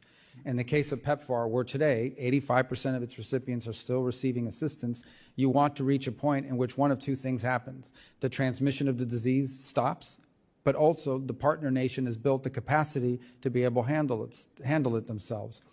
Not PEPFAR specific, but many of these programs, what ends up happening is even if they do achieve their initial goals, it now it morphs into some new target that's created in order to continue to sustain the program. So ideally what you want to see is foreign aid that goes into a country, deals with the acute problem, but ultimately helps the country have the capacity to deal with the chronic problem, to prevent it from becoming a problem. And I think that's the ideal benchmark. You define it through a period of time, through gains year over year, and ultimately designed to increase partner capacity so the day will come where they can self-sustain. I think many of these countries would like to see that happen. What cannot continue is this open-ended spending all across the world on all kinds of things. We just can't do that. We are by far, it's not even close, we're by far the most generous nation on earth on foreign aid, by far. And we'll continue to be, by far, with no other equal, including China, despite all this alarmist stuff. But at the same time, it's got to be forward our national interests, and it cannot be throwing away taxpayer money. So recently, companies have begun developing novel HIV prevention therapies that last longer and can increase adherence, improving HIV prevention outcomes and reduce costs. As this committee seeks to reauthorize the State Department, how can we ensure that the Bureau of Global Health Security and Diplomacy is encouraged to quickly deploy these American innovations to PEPFAR partner countries? Well, I think at the statutory front, we can, in the reorganization, in fact, if you're able to do a reauthorization, we can build that into the law and into the requirements. From a management perspective, it's what we should expect of our people. In essence, every single year when we engage in something, you have to be able to outline How is this in the national interest? How do you measure success? And it has to be analyzed on a regular basis to ensure that it's delivering. You don't want to be 10 years into a program before you realize you spent all this money on a title that sounds good, but you didn't get the outcome. And now you got to keep funding it, or someone will come up here and create a protest or, lead an effort. We have this entire thing called, I call it, the foreign aid industrial complex of NGO on top NGO on top NGO on top of NGO, who have built this massive monster complex of foreign aid. In some cases, one project has like 15 subcontractors underneath it before it finally reaches a local partner. That's outrageous. We cannot allow that to build and continue to build in that way. Okay. And then New Jersey boasts an unrivaled biotech industry that provides many products to the PEPFAR program, including HIV diagnostics. As you integrate PEPFAR's functions into the Bureau of Global Health Security and Diplomacy, how are you looking to ensure that diagnostics will continue to be a key component of the PEPFAR program?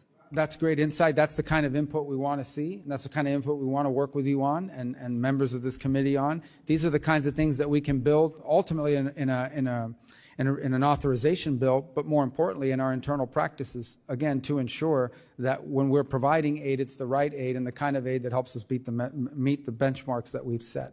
And how does PEPFAR fit into your broader vision of foreign assistance that advances U.S. national security and global health security objectives? It's a program we're proud of. It's one of the first programs we restored after the 90-day pause. Even before that, it's one of the first programs that I've highlighted here today. 85% of the recipients are on it. But it does need improvement. The program does need improvement. Thank you. Yield back. Representative Alma. Thank you, Mr. Chairman. Secretary Rubio, do you know what this is? I'm sorry, my Lasix is not as good. That's all right. I'll explain. This is a ready-to-use therapeutic food, also known as a RUF. It's produced in the United States by Adesia Nutrition in Rhode Island and Manny Nutrition in Georgia, from American-grown farm products. A single box that I have right here of this miracle product can save a child from dying of severe acute malnutrition in only 6 to 10 weeks. Now, since January, you have promised over and over again that foreign aid freezes will not include life-saving assistance. RUFs save the lives of children who are starving around the world. Do you agree that this product is life-saving aid? It can be, yes. Well, Secretary Rubio, the World Food Program estimates that 8,000 children die from hunger every day. Until last Friday, over 123,000 RUF boxes were purchased for Sudan, but were sitting in Rhode Island in a warehouse because of State Department delays. So my question for you is, are you doing everything you can to keep starving children from dying? There was no State Department delays to that being deployed. There may have been other delays, but it wasn't State Department. There were State Department delays. And it is clear that you have not done everything you can do to keep these kids from starving, because there are another 185,000 boxes of RUFs that the U.S. government and taxpayers have already paid for sitting in that same warehouse, all because the State Department doesn't have a plan, doesn't have its stuff together to get this rolling. So I can think of several countries where this aid is desperately needed, where these boxes of RUFs could save hundreds of thousands of children's lives. And these delays have real consequences, not just for starving children, but also jobs at home. I talked to the CEO of Adesia, who said they had to lay off 10% of their team due to the lack of payments from the U.S. government and a lack of clarity in March. So Secretary Rubio, will you commit to making decisions needed to move the remaining 185,000 boxes of RUFs to countries that need them by the end of this week? Well, I'd be interested to learn what those impediments are. Well, we've been talking about this for a while. I've sent you letters since January. But there's no impediment on our end to distributing that. There are impediments. I'm speaking directly to the Sudan source. is a war zone. Secretary, I'm reclaiming my time. This exists as a problem, and you have not acted. That's false. And maybe it's the case that you have too many jobs, because I know it's the case. It must be a lot to be the National Security Advisor, the National Archivist, or the head of USAID. That's a lot. I understand a lot of footballs. You're a football player. That's a lot of balls to catch. But the issue here is we have children who are dying. So will you commit to continuing to fund the production, transportation, and distribution of these domestically produced life-saving products to save starving children around the world? They're approved now. They are not moving. I just told you about 185,000 boxes in Rhode Island. I And live you there. need to figure out why they're not moving, because it isn't Well, an impediment from us. Sir, you need to figure out. That's actually your job, sir. No, it's no impediment from the State Department. Well, Mr. There may be a Secretary, it logistical seems like you impediment that have will not nothing to make do a with commitment. us. Sir, it seems like you refuse to make We a do commitment. more of that than anybody in the world, and we're going to continue to do it. We're going to continue to do food aid. We're going to do more food aid than any country on the planet times 10. Well, that's a lot of talk. But I believe Those are numbers. Seeing is believing, and But there those is are not to numbers. be seen. Those are numbers. Those are facts. We do more foreign aid. Well, and I've more got food numbers. I've got 185,000 boxes that aren't moving. So, Yeah, but the State Department doesn't move I'm going to do you a boxes. little favor. We authorize them to Mr. move, and they're Secretary, I'm authorized- reclaiming my time, sir. I'm going to They're do you a authorized favor. to move. Well, you ask questions you don't want anybody answer. I'm telling you, they're allowed And I to have move. a question for you, and you're compelled to answer.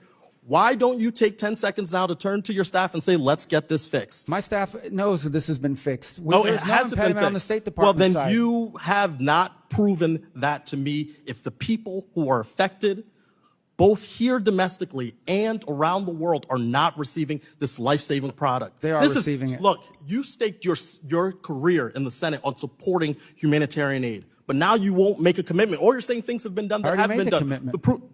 You've made a commitment? We do more food aid than anybody You are in the world. talking And we're about, doing you are more talking today in than anybody in the world. Secretary, I'm reclaiming my time. You are speaking in generalities. I'm talking about I'm specifics. speaking in specifics. We do more than anybody in the world, and we're doing more than anybody in the world right Again, now at this that's very moment. that's hyperbole, sir, because this has been So who disrupted does more? because of your Who does freezing more? of aid. Who does more food aid than the United States? Sir, why are you asking me questions? My job is to ask you Well, questions. you're the one that's claiming that we're not. Secretary, Tell I'm me who reclaiming does- my time. What food aid Secretary, do I'm we reclaiming do? my client. This is why I'm introducing the Rubio Act. So you focus on the one job that the Senate gave you to serve as our Secretary of State because you are clearly distracted. Okay? After the last few months, I understand why President Trump has such colorful nicknames for you. You're obedient. You're following the rules. You will do anything the president tells you to do without regard for the law, the Constitution, America's security, or standing as a leader in the world. Unlike you, I do not fear crossing Donald Trump. I refuse to give up on these children. I will be calling you once a week until you take action to fund RUF and actually prove that you're doing this job to make sure you know how many children have died on your watch. Will you pick up my call? No children are dying on Will our you watch. pick up my call, sir? Pick up your call? When I call you to check in on your progress. Our Gentleman's progress time is has already being expired. made. We already do Representative more than Mills is anybody in the world. recognized. No, but he's made some strong accusations here. We're doing more than anybody in the world. That food is being distributed now, and he knows that. Very good. Representative Mills is recognized. Thank you, Mr. Chairman. First, I can tell you I won't be reclaiming any time. Secretary, I will make sure that you have the opportunity to answer questions. I think that you've done an amazing job. I think that well before you actually became Secretary, when you were sitting in the Senate, you proved yourself as a leader in foreign affairs. I can remember you and I, when we were campaigning in 22 together, we were at an event with Ron DeSantis in my district. And we sat and talked about foreign policy, and you're one of the most knowledgeable people I've ever met with. So thank you for stepping up to the challenge. I also want to go ahead and rebut a couple of things, because I believe, as you do, that history, an understanding of history, and the understanding of our 7 articles, 27 amendments in our Constitution is what makes you a good legislator and a good member of the federal government.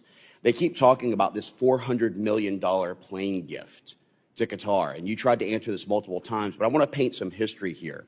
In 1945, U.S. President FDR gifted a Douglas DC-3 to King Abdulaziz, which marked the beginning of a civil aviation in Saudi Arabia. This airplane is nothing more than a reason to complain about the president that knows how to advance U.S. interests. And it's actually more about trying to conflate optics with actual outcomes. This is a long-standing history, and so I just want to go ahead and let people know what that actually is. Now, as you know, I was one of the first members of Congress to go to Syria after the fall of the Assad regime, met with the incoming and transitional government, with al-Shara, with al-Shabani, and with his transitional government. I absolutely support the idea of lifting the sanctions on a conditions metrics base, which is allowing them to not only rebuild Syria, because for those of us who understand history, the road to Damascus travels through Baghdad. We know there's twin and sister cities, and we know that the stability of Syria ultimately impacts the outcome and the stability of the region. I think that what al-Shara has done to show inclusivity and plurality is commendable in the beginning. I mean, he has one of his ministers who is a female Alawite who I spoke with who said, I have full authorization, not just window dressing. He has actually talked about the plurality and inclusiveness of the government and its elections to guarantee that the Druze, the Alawites, the Christians, the Muslims, and all who are there will actually be a part of the incoming government and elections. He's also working with Israel to speak right now, where he's blocking weapons transports through Syria into Lebanon from Hashd al-Shaabi, the Iranian-backed militia, to try and make attacks against Iran. He's working with Iraq and the United States and the CTS teams to help combat ISIS, Daesh, to guarantee that they're still weakened, but also guaranteeing that he's pushed Iran out to make sure it's not a proxy state. It's a historical moment for Syria. 50-plus years, the Russians have had a stronghold under the Assad regime. And I commend you on your support for this and also the Caesar Act when it passed. Secretary Rubio, I have a question with regards to Iran. We understand that the nuclear negotiations are going on and there's much to be done. But could you give us some of the highlights to what these metrics and conditions will be in the administration to guarantee that not only do we see a Iran that is free of nuclear weapons, but a potential change and fall of the Iranian regime? Well, anytime these negotiations are ongoing, you want to be delicate about what you say publicly because it could upend them. And obviously, I remind everybody that no matter the nature of their government, in foreign relations, the people on the other side are in politics too. And so they have their own balances that they need to have in terms of what they say publicly. What I think has been abundantly clear and the President said is, number one, Iran will never have a nuclear weapon. And he's discussed that there's one way to do it, which is not an ideal way, and the other way to do it is for Iran to agree to a deal. What is a deal that does not allow Iran to get to a nuclear weapon? It is a deal that doesn't just say we commit not to getting to a nuclear weapon and taking them at their word, but ensure that they do not have the capacity, the continued capacity to enrich. If they can enrich, then you are basically a threshold nuclear power that at any time can accelerate that process and get to that point. So that is the goal of these negotiations, to create an incentive model where if they give up their enrichment capability, they will receive some sanctions relief commensurate with it. That's the hope. That's what we're working on, because the alternative would be something far more destructive, and we seek to avoid that if possible. Thank you, Mr. Secretary. And obviously to stop the funding of the proxy militias like Houthis, like Hamas, like others, which I know that you have been adamant about. I want to switch to Brazil, if I may. Mr. Secretary, as you're certainly aware, the alarming human rights decline in Brazil. We've seen pervasive censorship, political persecution targeting the entire opposition, including journalists and ordinary citizens. What they're now doing is an imminent politically motivated imprisonment of former President Bolsonaro. This crackdown is extended beyond Brazil's borders, impacting individuals on U.S. soil. The 2023 Financial Times article actually talked about this. What do you intend to do, and would you be looking at Supreme Court justice sanctioning of Alexandra de Moraes under the Global Magnitsky Act? That is under review right now, and it's a great possibility that will happen. Thank you so much, Mr. Secretary. With that, I yield back. Representative Jayapal. Thank you so much, Mr. Chairman. Thank you, Secretary Rubio, for being here. On March 21st, 2025, the State Department approved the revocation of a student visa for Rumeysa Öztürk, a Turkish citizen who is a graduate student at Tufts University, apparently simply for writing an op-ed. According to an internal State Department memo, you took this action under your discretionary authority to revoke visas, and soon after you revoked her visa, armed and masked plainclothes officers snatched Ms. Öztürk off the street and transported her to a prison in Louisiana. Mr. Secretary, do you really think that Ms. Öztürk's op-ed results in a foreign policy consequence for the United States? I believe that case involves someone whose visa we never would have granted had we known ahead of time. I'm not asking you that question. I'm asking you if you think an op-ed, if an op-ed, which, but that's exactly, in fact, what happened. The State Department wrote a memo concluding that you did not have sufficient grounds to revoke Ms. Öztürk's visa.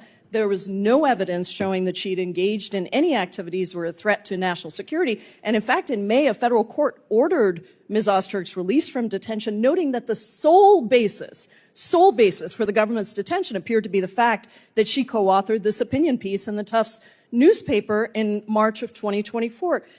Where in the Constitution does it say that the Secretary of State can override the First Amendment protections of free speech? Is there a footnote that I missed somewhere? There's no constitutional right to a student visa. So, but is there a constitutional right? Does it say somewhere that Marco Rubio gets to determine which speech is appropriate and revoke student visas based on what you think constitutes free speech?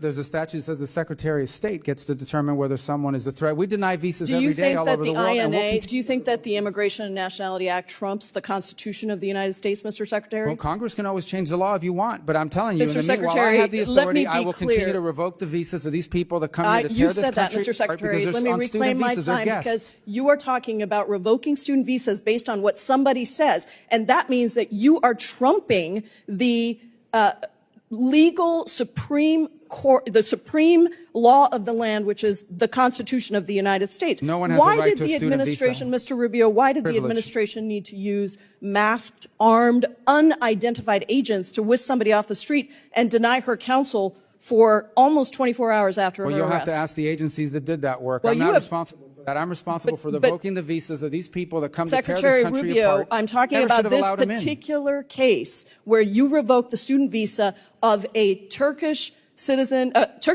who was a graduate student who wrote an op-ed that you didn't like. And suddenly you allowed for masked men to whisk her off the street. And you have multiple jobs, apparently. You're the national security advisor as well. So don't tell me it's not your job who snatches her off the street. We don't do the snatching, but I can tell you we do the visa revocations, Let me and ask we're you going to about keep the doing them. national security consequences of people, masked men on the streets snatching people off the streets. If these are legitimate law enforcement agents carrying out proper arrests, why are they hiding their identities? Because then radical crazies will try to hurt them. So as you we know from think we've that seen. U.S. agents who have almost always gone without face coverings, even when they're arresting I some can't of the speak most to law some of enforcement the functions. We're country's not a law most enforcement dangerous agency. criminals, suddenly have so much to fear from a graduate student who wrote an op-ed that they need to be masked? Again, Is that law accurate? student was a guest in the United States on a student visa. No one's entitled to a student visa. So you we deny revoked her visas every student day, visa and we will revoke and based continue on to an revoke op-ed visas. which trumps the supreme law of the land, which is the Constitution. Someone's coming up You here to stir clearly- up problems on our campus. We're going to revoke their visa. She didn't They're do any of guests. that. She wrote an op-ed. Well, She that's wrote what an you op-ed, claim. and I'm talking to Claim. you about her That's a particular lawyer's case. claims and your you claims. Those are not the facts. You reclaiming my time. You revoked her student visa Yes, because proudly. she wrote an op-ed. And Would we'll you do more. We're revoke? gonna do more of I them. have another question for you. Would you revoke the visa of someone in the United States who published claims that quote Jews are an untrustworthy and dangerous group? Yes or no? We will revoke the visa of anyone who's in this country as a guest Are who's you here to stir up going to trouble. revoke the visa of somebody who made Send me that? the case, that, I'll look at it. that I'm looking- statement? I'm looking to well, get crazy people out of actually, our it's not country. just about revoking. Forward You to actually, revoking the Secretary visas of any Rubio, lunatics you excuse can me, identify. reclaiming my time. Can you explain to me why the Trump administration granted refugee status to Charles Kleinhaus, the white Afrikaner who tweeted that exact statement that I just said? There's the case. That's not a visa. You granted that person That's to a enter totally the United different process. States. That's someone that applied here through a totally different process. Student Secretary visas, Rubio, student visas are a privilege. Secretary we deny Rubio, them all the time, you and we'll revoke revoked them. a visa based on an op-ed, and then you allowed for Gentlelady's time masked has men expired. to That's your snatch claim. That's somebody off accurate. That's the your claim. street. Your time's That's your claim. expired. That's your claim. That's not accurate. Recognize Ranking Member Meeks for a closing statement.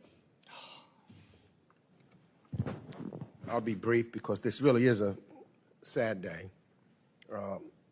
But I want to, in my closing, just say thank you to the men and women of USAID who did their jobs, who have been forgotten about by this administration and this Secretary of State. You know, when you think about pathogens without passports that could kill millions, it was USAID teams. They were on the case to figure out how to strengthen lab surveillance and testing. They no longer can do that. When you think about more than a decade of gains by authoritarians and oligarchs, USAID teams were building new tools to help independent media survive and to provide insurance so anti-corruption and NGOs could fight back against specious lawsuits. They've been all wiped out, all of those organizations.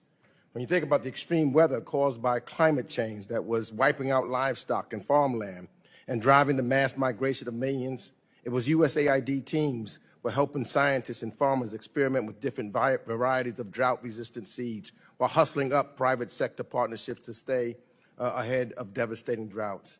This is who USAID was. This was the same organization that Senator Rubio was supporting and talking about when he traveled.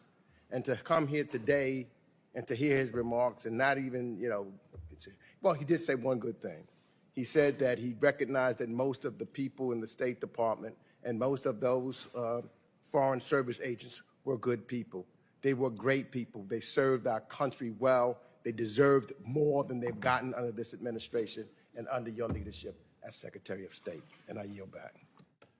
Thank you, Mr. Secretary, for taking the time with us today. Countless times you were not given the opportunity to respond to things. I'm going to take my time for my closing statement and yield you that time to respond to anything you wish to. No, I appreciate it. Thank you for the chance to interact with all of you. And obviously, I don't agree with some of the assessments, many of the assessments that are made here today, but I'm proud of the work we're doing. We're going to give you and deliver for our country a State Department that can deliver effective foreign policy in a way that's driven from our regional bureaus. I keep going to this because it's really important. That is the treasure of our State Department, is our regional bureaus and our embassies. That's where the action needs to be, and that's where it needs to happen. That's where the best ideas are coming from. The ranking member in his closing remarks said most of the people are good people. They are. They're even some of the people that lost their jobs. We didn't fire them because they were bad people. We fired them because their function was no longer needed. Or if they were removed. I'm proud of the reforms at the State Department. To date, I believe there's been we've had some people leave early, as they always do, and retire, but by and large, we've only had about less than 200 people removed from positions as a RIF because we closed down the Global Engagement Center and one other bureau. But we've undertaken a very meticulous and careful effort to develop a State Department that is going to be able to deliver results for the American people. The bottom line is this: we live in an era in which our foreign policy has to be driven by the national interest. What is good for America? What makes us stronger, more prosperous, or safer? That's it. That's our foreign policy. And everything we do, foreign aid, diplomacy, trade deals, arms sales, all of it has to be driven by that consideration. What the answer to that question is different in different countries and in different parts of the world. They just are. That's the way foreign policy has always been. That's the way it needs to be again if it's going to be successful. And that's what we're committed to delivering. And hopefully being able to work with you, we'll provide you. We've received all the input from various members of this committee on both sides of the aisle. We're almost done with our comment period. We'll have our final proposed reorganization that will be available to you in a congressional notification at that point, an official notification, not the preliminary, and then we can continue to work from there. And if in fact you're going to undertake the work of reauthorizing the State Department, I think that would be phenomenal. We would welcome that and the opportunity to work with you to create these structures in a permanent and enduring way. Thank you. Point of order, Mr. Chairman. Point of order. Members of the committee may have some additional questions for the Secretary, and we ask that you respond to these in writing. Mr. Chairman, point of order. Committee rules, all members may have 5 days to submit statements, questions, Mr. Chairman, point of order. For the record, subject to length limitations. Without objection, the committee stands adjourned. Point of order, Mr. Chairman. And LGBT comic books, musicals, plays, and operas. That stuff was not PEPFAR, to say the least. It didn't make America safer. It didn't make America stronger. It didn't bring other countries closer to us, and it didn't save lives. Now, many of my colleagues might think that canceling these programs creates an inroad for China. And I would say that we could only hope that China is stupid enough to spend money in that way. I want to thank this administration for bringing charges against those who it appears were stealing from the State Department and USAID, and in turn, the American people. And I want to thank you, Secretary Rubio, for reorganizing the State Department into a lean and effective diplomatic operation. Let's give proof of that. Just this past week alone, President Trump secured more than $2 trillion of investment from the Middle East. That is more than 10 times what Joe Biden secured from the Middle East during his entire 4 years in the White House, which is not entirely surprising considering under the Biden State Department, there was millions spent on programs like trans inclusion in Tunisia. That was the focus in the Middle East. Now, as you know, Secretary Rubio, the job is not done up until now. Over 80% of the State Department has been unauthorized. We have bureaus and offices that have grown from thousands of dollars to billions of dollars. And that changes in law when we pass the first comprehensive and standalone State Department reauthorization that has occurred since 2002. I look forward to working with the members of this committee. I look forward to working with you, Secretary Rubio, and I look forward to working with Senator Risch moving forward to make sure that one thing and one thing alone takes place. Every single dollar and diplomat that we authorize and send into the field puts America first. In that, I would now like to recognize Ranking Member Meeks for any opening statement that he may have. Thank you, Mr. Chairman. Secretary Rubio, I'm glad you are finally before this committee. Your testimony actually comes long after the State Department, under your leadership, took actions without required congressional consultation or that were contrary to the law. But I guess it's better late than never. But let me be clear, showing up months after the fact and refusing to stay until every member has questioned you for 5 minutes as entitled to under House rules are not the standards to which we hold the Secretary of State. Mr. Secretary, I've known you for a while, and I respected very much Senator Rubio, even when we disagreed. Senator Rubio was a principled statesman. Secretary Rubio, however, as we've seen in the past few months, is something different entirely. As a senator, you spoke often and forcefully about the dangers of executive overreach. You warned America not to lose its moral clarity or sacrifice democratic principles for short-term gain. Senator Rubio recognized that we cannot allow the executive branch to unilaterally determine the direction of the United States foreign policy without accountability to Congress. Secretary Rubio is doing precisely what Senator Rubio feared, withholding congressional appropriated funds, stonewalling oversight, and acting as if laws passed by this body are optional. Secretary Rubio has presided over the dismantling and destruction of everything Senator Rubio once defended.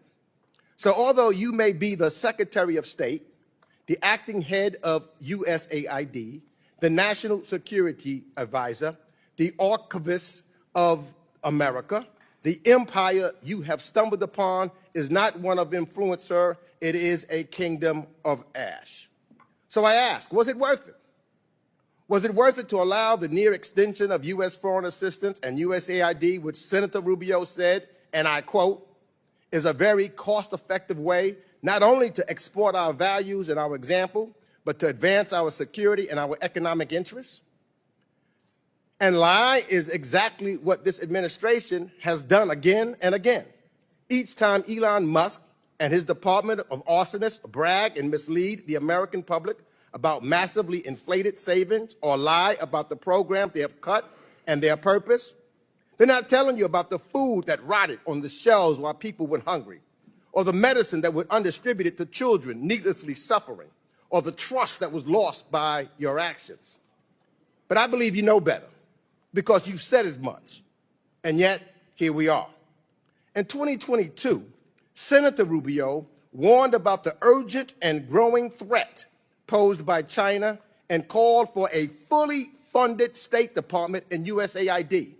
Senator Rubio wrote that soft power tools and alliances were vital to our national security. And today, Secretary Rubio is here to defend an 84% cut of the foreign affairs budget. How does hollowing out our State Department and dismantling USAID help us compete with China? How does the America Alone budget project American strength? On human rights, the contrast is even starker.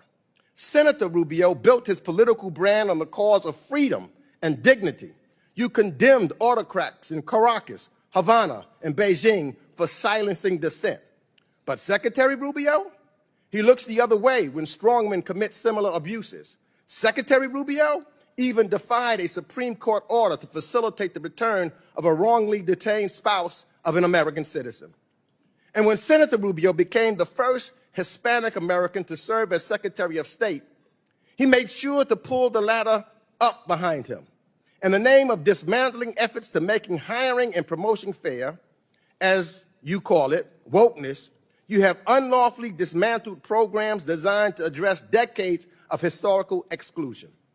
These are not political experiments. They were congressionally supported efforts rooted in bipartisan recognition that our diplomatic corps must reflect the diversity and the strength of the nation it represents abroad. These are initiatives that Senator Rubio supported. You replaced experienced career employees with ideologues and political loyalists. Under your watch, sir, America's diplomatic and development corps have suffered the greatest brain drain in history, and America has been weakened and made more isolated by the actions of an administration that has abandoned its allies, cozied up to dictators, and conducted a foreign policy driven not by interests of the American people, but in support of the personal enrichment of the president and his family. And with that, I yield back. I thank the ranking member for his opening statement, and I would also thank the 20 members of this committee who voted in the 2024 appropriations to make sure that the Secretary and the administration had the authority to reorganize the State Department. And other members of this committee are reminded that opening statements may be submitted for the record. We are pleased to have Secretary of State Marco Rubio before us today. Your full statements will be made a part of the record, and I'll ask you to keep your spoken remarks to 5 minutes in order to allow time for members' questions. And I now am proud to recognize Secretary Rubio for any opening statement that you may have. Thank you. I appreciate the opportunity to speak to you today. I'll try to stay under the 5 minutes, and so we can get time for questions here. So when I took this job, and I said this during my confirmation hearing, the most important thing we need to do is return American foreign policy to be centered on our national interests. For far too long, that had been lost as a concept of foreign policy. In essence, in many cases, oftentimes the U.S. engaged in the world on the basis of what was good for the global order or the international community and what like. And look, for about 30 years, that made a lot of sense until the end of the post-Cold War era.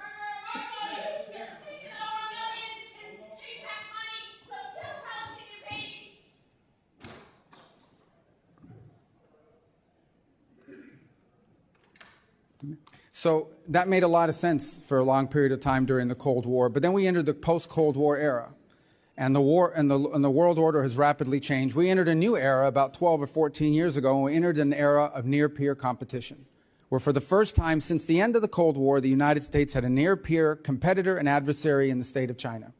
And we need to confront that. And our foreign policy needs to be geared around that and on the realities of this new world.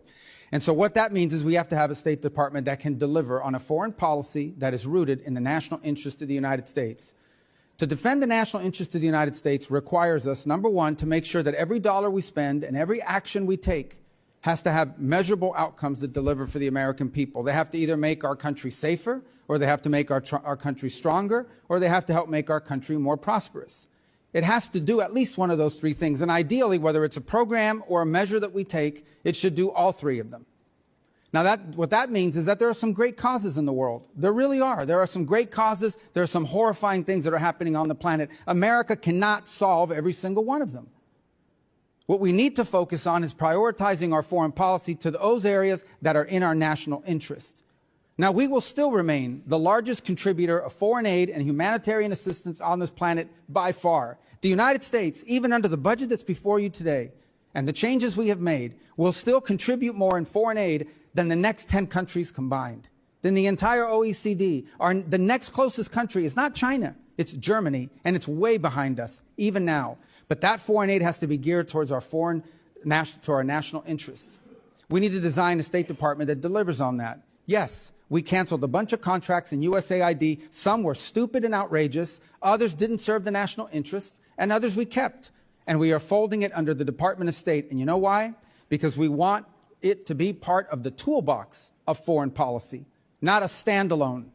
It is not charity. Foreign aid is not charity. It is designed to further the national interest of the United States. So we will do humanitarian assistance. We will do food assistance. We will do developmental assistance. And we will do security assistance. But we will do it driven by our embassies and our regional bureaus. Because what those issues mean look very different in Guatemala than they may in Chad or in Kenya or in some other part of the world in the Indo-Pacific. And so one of the things that we have tried to do in our reorganization is drive power and influence on policymaking and decision-making to the regional bureaus and ultimately to our embassies. Our embassies, our ambassadors, are the front line of American foreign policy. The most important thing I do every single day is not read memos, it's read cables. Every night I get 10, 15 select cables from stations around the world, different embassies. The best ideas in that building come from the ground up from our embassies. Now, I want to tell you something else. Look, I did serve in the Senate for a long time, so this is a new job to me. When I got there, I'd get a memo. I still get these memos. I should have brought one today. In order for an idea to reach me, a decision to reach the Secretary of State, some of these things have to be checked off by 40 people, 40 boxes. And if any one of these people has a question, they can hold it up before the idea even ever gets to me. Now, that sounds like a crazy thing to begin with. We can't afford it in the 21st century. We have to be able to move very quickly. And a case in point is what happened last week. Syria, under a new authority, granted people with some checkered background, is on the verge of collapse potentially. And if it collapses, it will devolve into civil war. And civil war will mean that it will become a playground for ISIS and other jihadists, not to mention Iranian influence coming back in. So there's no guarantee that by outreach and working with the transitional authority in Syria, things are going to work out. It may work out, it may not work out. But if we don't reach out and try, it's guaranteed to not work out. And so we had to move very quickly to action that. If we had not done sanctions relief last week, and now the EU has followed suit, then our partners in the region could not have provided donor dollars so that transitional authority could try to stabilize its governance of the country. That place could have collapsed within weeks and become an ISIS playground once again. There is no way that a traditional system could have delivered on that. It would have gone to the interagency. It would have gone to 6 to 9 months of debate. Any individual could have held it up with an information hold, and we never would have acted. We can't afford it. The world moves too quickly. And so we need to drive policy from the ground up, from our embassies and our regional bureaus, and that's what we're doing. And that's what we're doing.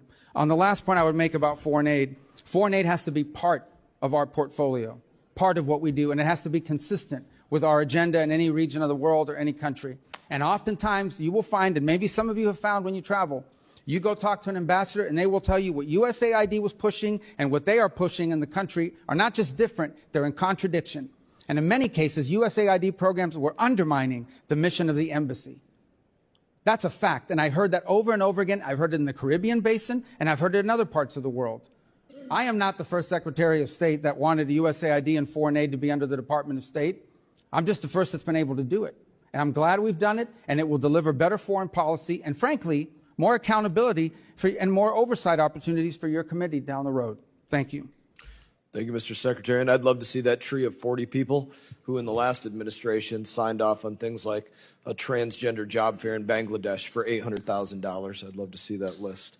I'm going to defer my questions till the end, if there's time for that. And I'm going to begin by recognizing Representative McCall of Texas. Thank you, Mr. Chairman. Let me express my deep sympathy to the family of Jerry Connolly. He's a dear friend of mine.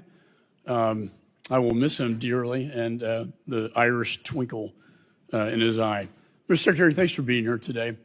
Under the last 4 years under President Biden, the world is on fire now.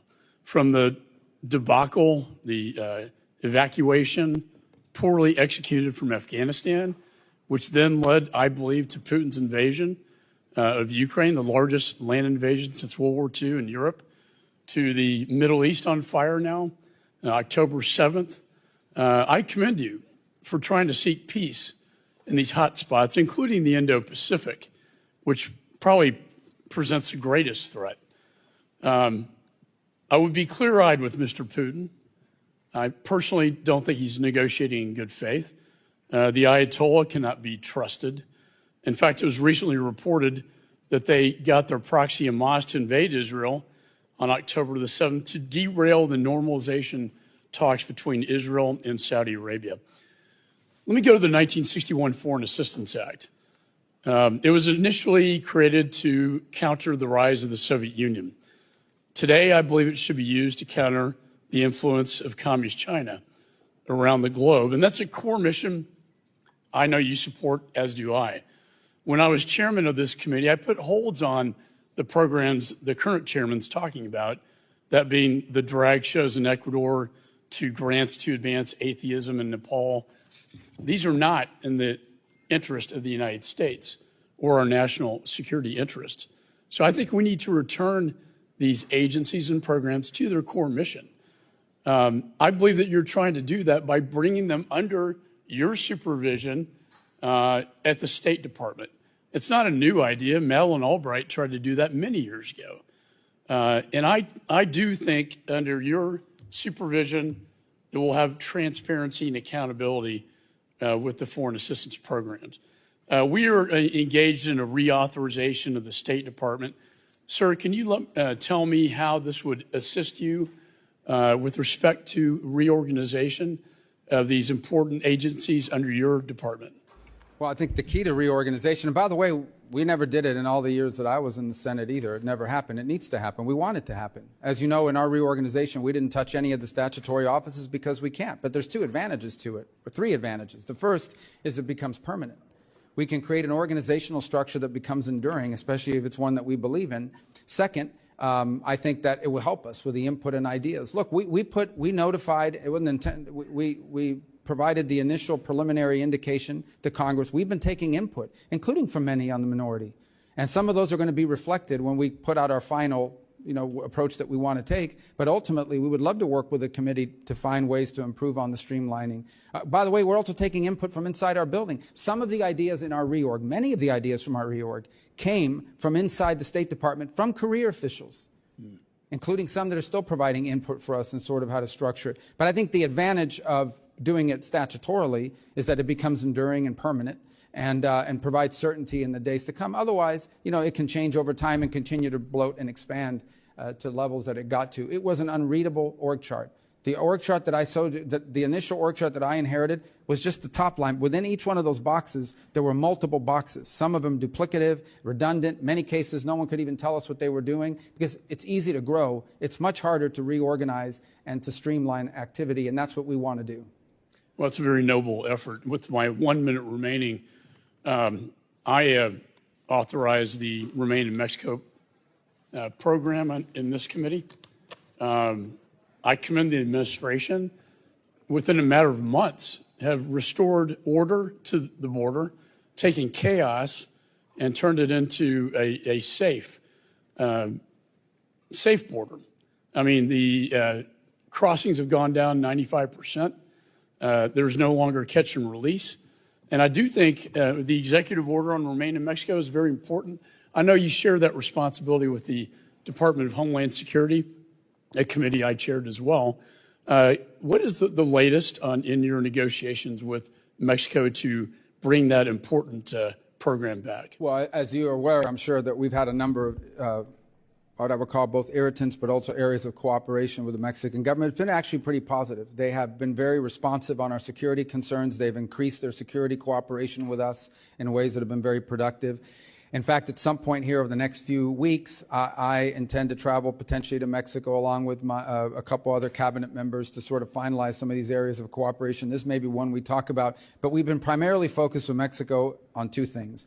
One is on trade, which is not my department, but obviously our trade representative, Mr. Greer, and also the Commerce Secretary Lutnick's been engaging with them. And then the other is on security cooperation. We have a mutual interest in Mexico. In essence, the cartels that operate within Mexico and threaten the state are armed from weapons that are bought in the United States and shipped there. We want to help stop that flow. The reverse is those cartels threaten the state. There are parts of Mexico that are governed by cartels, where there is, in fact, I think I heard last night 2 more people were murdered in Mexico City associated with the mayor of Mexico City.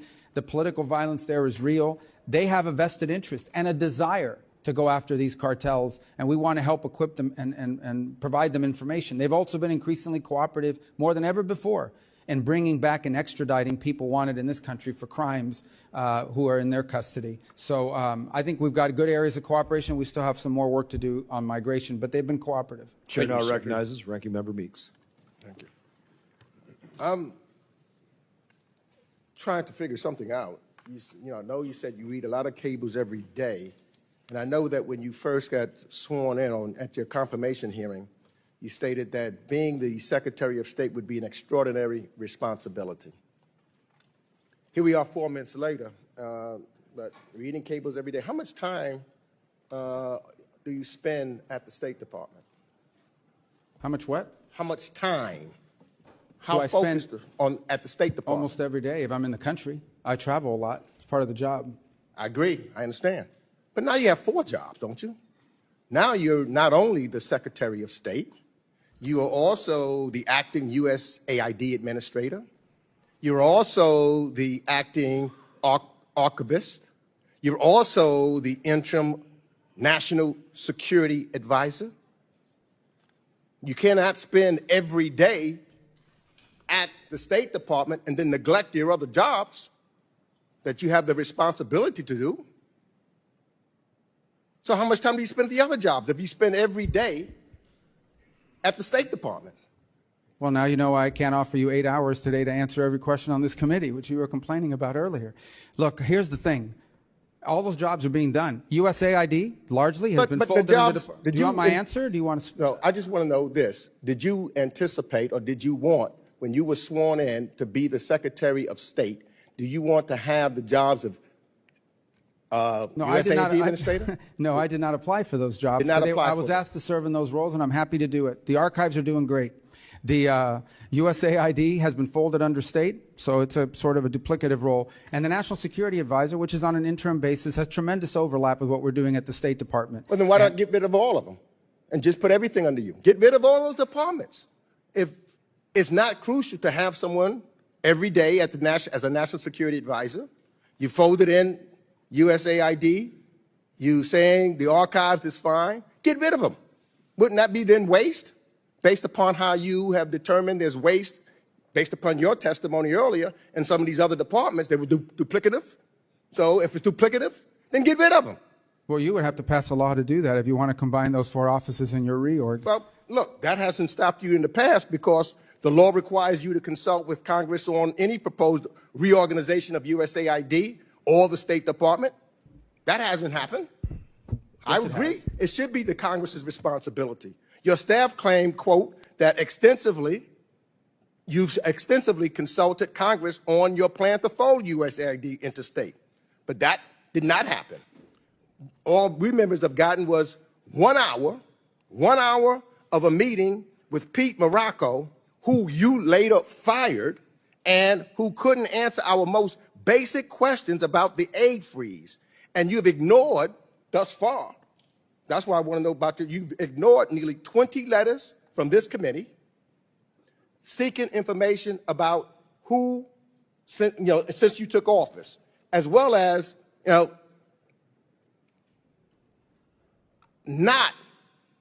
we spoke one time, but not consulting this committee at all. I don't call that extensive consultation. So you're right. Things that you've done should be in collaboration with the United States Congress. But surely the USAID and all of these other things was not, Congress was not consulted one time. Senator Rubio would have demanded it. Well, we've complied with every part of the law. Every single part of the law has been complied with, including you, for example, have written us 16 letters.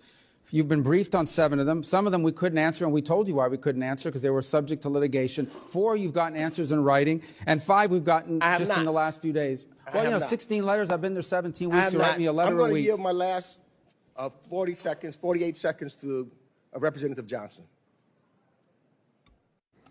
Thank you, Mr. Chairman.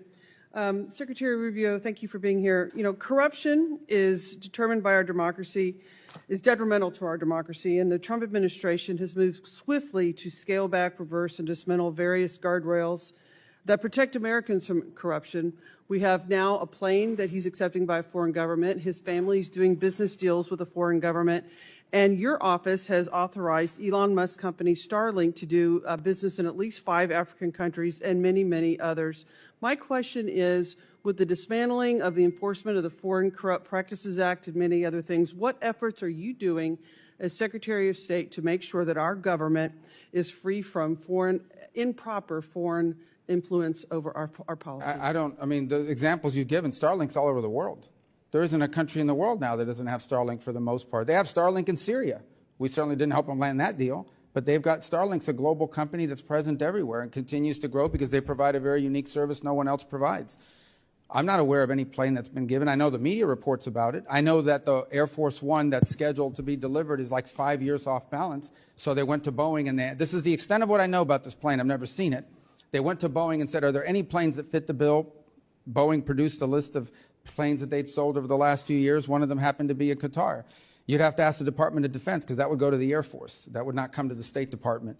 Beyond that, look, we're involved in helping businesses expand all over the world. There isn't a single day that we aren't involved in helping an American company gain access to a market, and we'll continue to do so. As far as people involved in our government that are doing that, I'm not aware of anyone on the cabinet or in the president's White House that's using the State Department to expand their personal portfolio. And if they are, we wouldn't help them do that. But no one's ever asked us to do that. So I think we're following the law with regards to what we're doing to prevent corruption. So is the answer to Chair my- recognizes Representative Smith from New Jersey. Thank you very much, Mr. Chairman. First of all, it was an honor, Mr. Secretary, to serve with you as co-chair of the China Commission. We did so much together. I want to thank you for that leadership. It was extraordinary. I want to thank you for bringing the DR Congo and Rwanda together on April 25th for that statement of principles. You are tenaciously pursuing peace all over the planet, including in DR Congo, where the fighting is very intense, and has been. And of course, tomorrow I have a big hearing on Congo, on Sudan, and I know you're trying to do everything you can to try to mitigate the horrific violence that is occurring there. Let me just ask you a couple of questions, if I could. I had a hearing on Aliyev and Azerbaijan on the Tom Lantos Commission, and it's very clear that after the genocide committed by Aliyev against the Armenians, that there are many, many political prisoners and POWs being held. I would just encourage you to do whatever you can to get those men and women released, at least 300. I met with Aliyev twice in Baku. He's a dictator. I know we work with dictators and we have to have at least some kind of conversation with them, but release those prisoners. They're being maltreated and horribly mistreated by Aliyev, so I would ask for that. Secondly, you and I have worked on issues like forced organ harvesting. You and Tom Cotton were the prime sponsors of a bill on the Senate side. 2 weeks ago, we got the bill passed here again. It is a horrific human rights abuse by Xi Jinping, targeting the Uyghurs, of course, the Muslim Uyghurs, because those organs are being sold in the Middle East. So they want to have livers that are coming from a Muslim. So the market is very, very high, livers and other internal organs. And Xi Jinping is making billions by killing tens of thousands of young people, average age 28, each and every year. Falun Gong, and you know it, you're the sponsor of the bill. I would appeal to you, if you could. It passed the House 406-1. If we could get it out of the Senate, it would hopefully clamp down on this egregious human rights abuse in China. And it's a global bill. It would outlaw forced organ harvesting profoundly, with real penalties up to 20 years in prison for those who are part of that supply chain. But it would most directly affect Xi Jinping and the people who are doing this horrific abuse. I yield. Thank you, and I appreciate that. On obviously the organ harvesting, China plays a concerning role in that regard, and we would obviously be helpful in any way we can in helping you pass that in the Senate, certainly putting a good word for it and the like. But it's not limited to China, unfortunately. There are other parts of the world where we're now seeing that, and there are places where we're trying to verify, but we hear reports of that. And that's something that's need to be called out as well. As far as Azerbaijan is concerned, our core focus has been on trying to establish a peace between Azerbaijan and Armenia. There's a real risk there of a conflict that we're trying to prevent from happening. Our teams have been very engaged in that regard and trying to make something come about and prevent an armed intervention there that would, and obviously within the context of those conversations, the issues you raised about prisoners and human rights are critical to it. And again, another example of where we want to use our embassies. So when we talk about people will complain, well, you got rid of the Human Rights Office and the functional bureaus, it's because it's being transferred to the regional bureaus. And our regional bureaus will not just have a focus on human rights within the bureau, but so will our embassy. And so that is the human rights issue with regards to Azerbaijan, and so that is what our embassy will be focused on pushing. It's different from what the human rights issue might be in another part of the world, but we think it's important to have people on the front line prioritizing these issues as part of our holistic approach. You've outlined it correctly. We do want to have, we may not agree with the system of government, we may wish it were different. But the truth of the matter is that we have to deal with countries in many cases that perhaps don't have ideal models, but we have to deal with them in our national interest, and we need to balance all of these things together, our national interest and diplomacy, without surrendering and finding opportunities to further interests such as human rights. And Azerbaijan provides us an opportunity to do that in the context of the broader peace that we're trying to establish there. Finally, almost out of time, yesterday I chaired a hearing on the global problem of anti-Semitism and how it's getting worse.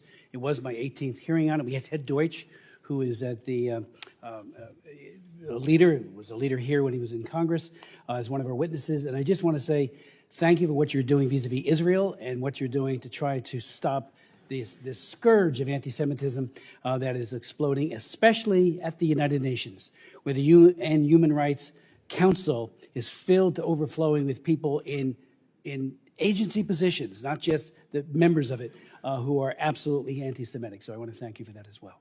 Chair now recognizes Representative Sherman. We all miss Jerry Conley, and I do not think that he would want us to be passive in our questioning here today. Mr. Chairman, it's our job to oversee the State Department. You can't do that by having think tank witnesses come before us. Our job isn't to oversee the think tanks. In 2023, we had 44 government witnesses. This year, we have our first, and I hope very much that we have all not only the secretary, but the undersecretaries and assistant secretaries so that we can really do our job. Secretary Rubio, in the 1970s, there was a powerful Middle East monarch who claimed to be a friend of the United States, may very well have been, claimed to be at least agreeable to Israel. And so in the 1970s, we transferred enormous, sophisticated weapons to him. In 1979, the Shah was deposed, and all those weapons were in the hands of the Ayatollah. Today, MBS wants a nuclear weapon. But he says what he wants is a nuclear cooperation agreement. Well, we have a nuclear cooperation agreement with the United Arab Emirates and Turkey and Morocco that all provide for a gold standard of safety. Can you assure us that you will not enter into a nuclear cooperation agreement with Saudi Arabia that does not have that same gold standard of security to make sure they're not building a nuclear weapon? Well, first I will tell you that there has been no conversation about entering into one. For example, during the recent trip. I've got limited time. So here's the thing. I can Sir, tell you. Either give me a yes, give me a no. Well, I'm going to give you my answer if you want my answer. But, I want a yes this is not or a game no. show. Reclaiming my time. Well, reclaim your time, but it's not a game show. I get to answer. These are complex questions. Let me answer. Mr. Secretary, I'm reclaiming my time. The I don't know what that means. filibustering takes place in the Senate, not here. I'm not filibustering. I'm trying to answer your question. You're trying. Let's go on to the next question. With regard to Iran, can you assure us that you will continue sanctions on Iran until they verifiably agree to abandon all enrichment? That's a yes or no question. No, it's not. Well, can you give me a yes or no, or should I go on to the next question? We believe that Iran should not be allowed to enrich uranium. Correct. You believe that it should? Yeah, well, we believe that an acceptable deal with Iran is one in which they cannot enrich, because if they can enrich, they can weaponize. I know why we don't want. I asked you, will we agree? Will we continue the sanctions until they verifiably agree to get rid of? Oh, you the have no enrichments? worry about us. The worry was the previous administration. This administration Sir, has your been refusal to give me an answer is loud and clear. No, well, I'd like is to answer your reclaiming question. my time. Mr. Chair, you told us about all these wonderful business deals that were announced in the Middle East. It's reminiscent of the first year of the first term of Donald Trump, where he announced a $10 billion investment by Foxconn in Wisconsin. It is still an empty field. I am sure that the only deals announced in the Middle East that will actually happen were the bribery deals, the $400 million plane and the $2 billion Abu Dhabi will put into the cryptocurrency sponsored by Mr. Trump. TikTok. Mr. Secretary, you led the effort to say that it shouldn't be controlled by the Chinese Communist Party. We passed a law with your help. That law requires that we ban TikTok now because all of the expiration dates have expired. But instead, we saw Chinese interests affiliated with TikTok transfer $300 million into the Trump coin, which is a pure gift. It's $300 million for nothing but monopoly money. And so there's a word in Mandarin for this. It's called bribery. And it raises the question that I'll ask you to respond to for the record, and that is there any statute this administration will not violate for a $300 million Chinese bribe? We next focus on USAID. Musk gutted it. He said no one died as a result. Do you agree that no one has died yet as a result of the chainsawing of USAID? Yes or no? I'm sorry, the question is, has anyone what? has anyone in the world died because of what Elon Musk did? Listen, Yes or no, reclaiming my time. If you won't answer, that's a loud answer. No one has died because of USAID. The people who have died That's a as a lie. result of cutting off the oxygen of a woman in Burma and denying HIV/AIDS treatment to those in Africa. They are dead now at the hands of Elon Musk and his co-conspirators. Chair I now yield back. recognizes Representative Wilson from South Carolina. Thank you, Chairman Brian Mast, for your leadership holding this hearing at a very critical time where dictators with rule of gun are invading democracies with rule of law.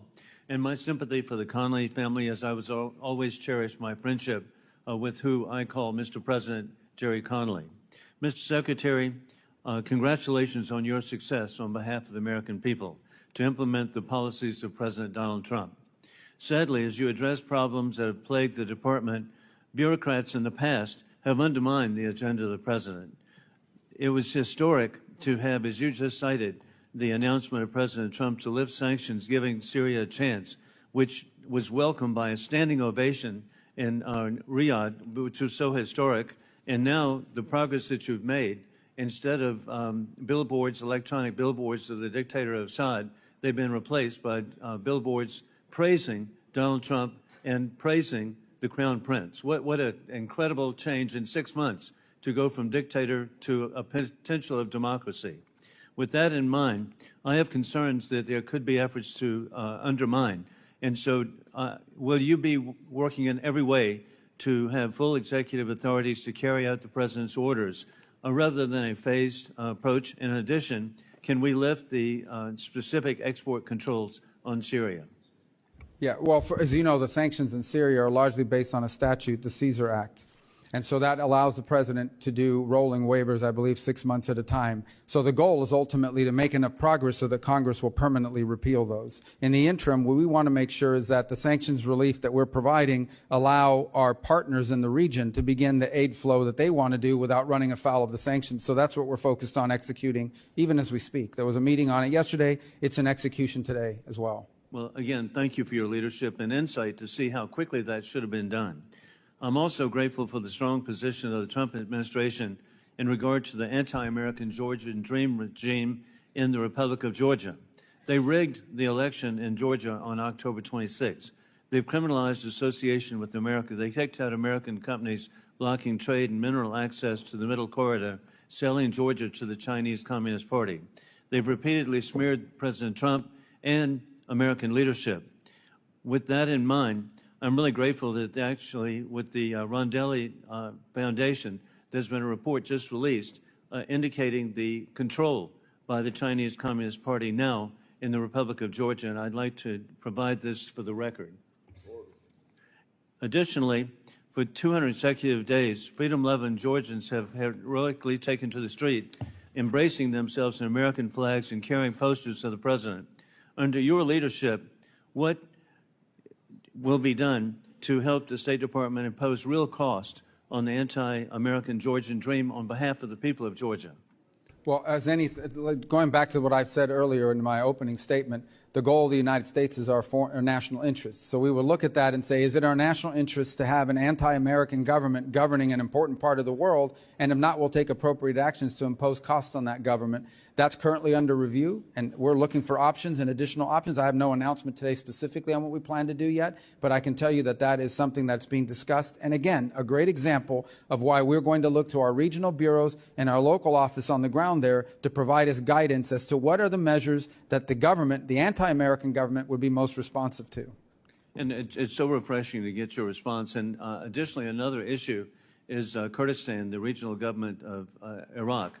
And they have recently signed an agreement with American oil companies for the exploration and for the development of the oil capabilities, billions of dollars in northern Iraq. But sadly, the regime in Tehran has impacted Baghdad and is actually controlling the actions of Baghdad. And so Iran is intruding in trying to stop the agreements. What is being done to promote freedom for the ability of Kurdistan to, in regional government, to really support the people of Iraq. Well, too. we first have made clear the linchpin of our approach towards Iraq is that autonomy that the Kurdish population has in that part of the country, and part of that is allowing them the economic lifeline that allows them to prosper and succeed. The Iraqi officials have expressed an interest in a closer, better relationship with the United States, and we've explained to them that the core to that is respect for the companies that are operating from in that country, from our country operating within Iraq. Also, respect, as I said, for the autonomy of the Kurds.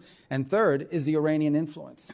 And the Iranian influence there has continued to grow, unfortunately, in some sectors of their elected government, and poses a grave danger to the United States, including in the form of pro-Iran Shia militias, who have in the past struck against the United States and have expressed interest in doing so again in the future. That's unacceptable, and that has to be addressed. Congratulations on your success. I yield back. Chair now recognizes Representative Keating. Thank you, Mr. Chairman. I will miss my seatmate, Jerry Conley. He loved sitting here, and we loved him. Secretary, in 1944, my uncle, James Arthur Keating, was serving in France, and as soldiers, his fellow soldiers were dying around him, he wrote a letter back in combat, back home, about the cost of human sacrifice and whether it was worthwhile to defend a piece of mud on the earth. Only a week after that letter, he answered that question while carrying lead in himself, as one of the people in his command was exposed and injured. He was wounded himself carrying lead and crawled out there, brought him back to safety, saved his life, and as he was going for another person, was machine gunned to death himself and killed in action. 400,000 other American families gave the same sacrifice, but the peace and prosperity that came forward in the world has never seen. It's a transatlantic alliance where our allies sacrificed their young men and women when America was attacked in 9/11, and economically, they're a $1.6 trillion trading partner with us with 16 million jobs on both sides of the continent. So my questions today are looking for clarity on where we stand with our allies and partners for more than 80 years, because they're expressing their doubts. They're expressing their doubts publicly. They've expressed it to me privately. So as the face of our country, as the lead foreign policy representative in the United States, I'm just looking for this clarity. So first, simply answer this question, if you will. Is Russia the aggressor in this Ukraine war? Yeah, Russia invaded Ukraine. So they are the aggressor in this war, correct? They invaded them, yes. Well, thank you, sir, because it's important to get this clarity, because President Donald Trump said it was Ukraine that started this war, and our allies have the right to know this. Secondly, the person we're negotiating with, Vladimir Putin, is he a war criminal?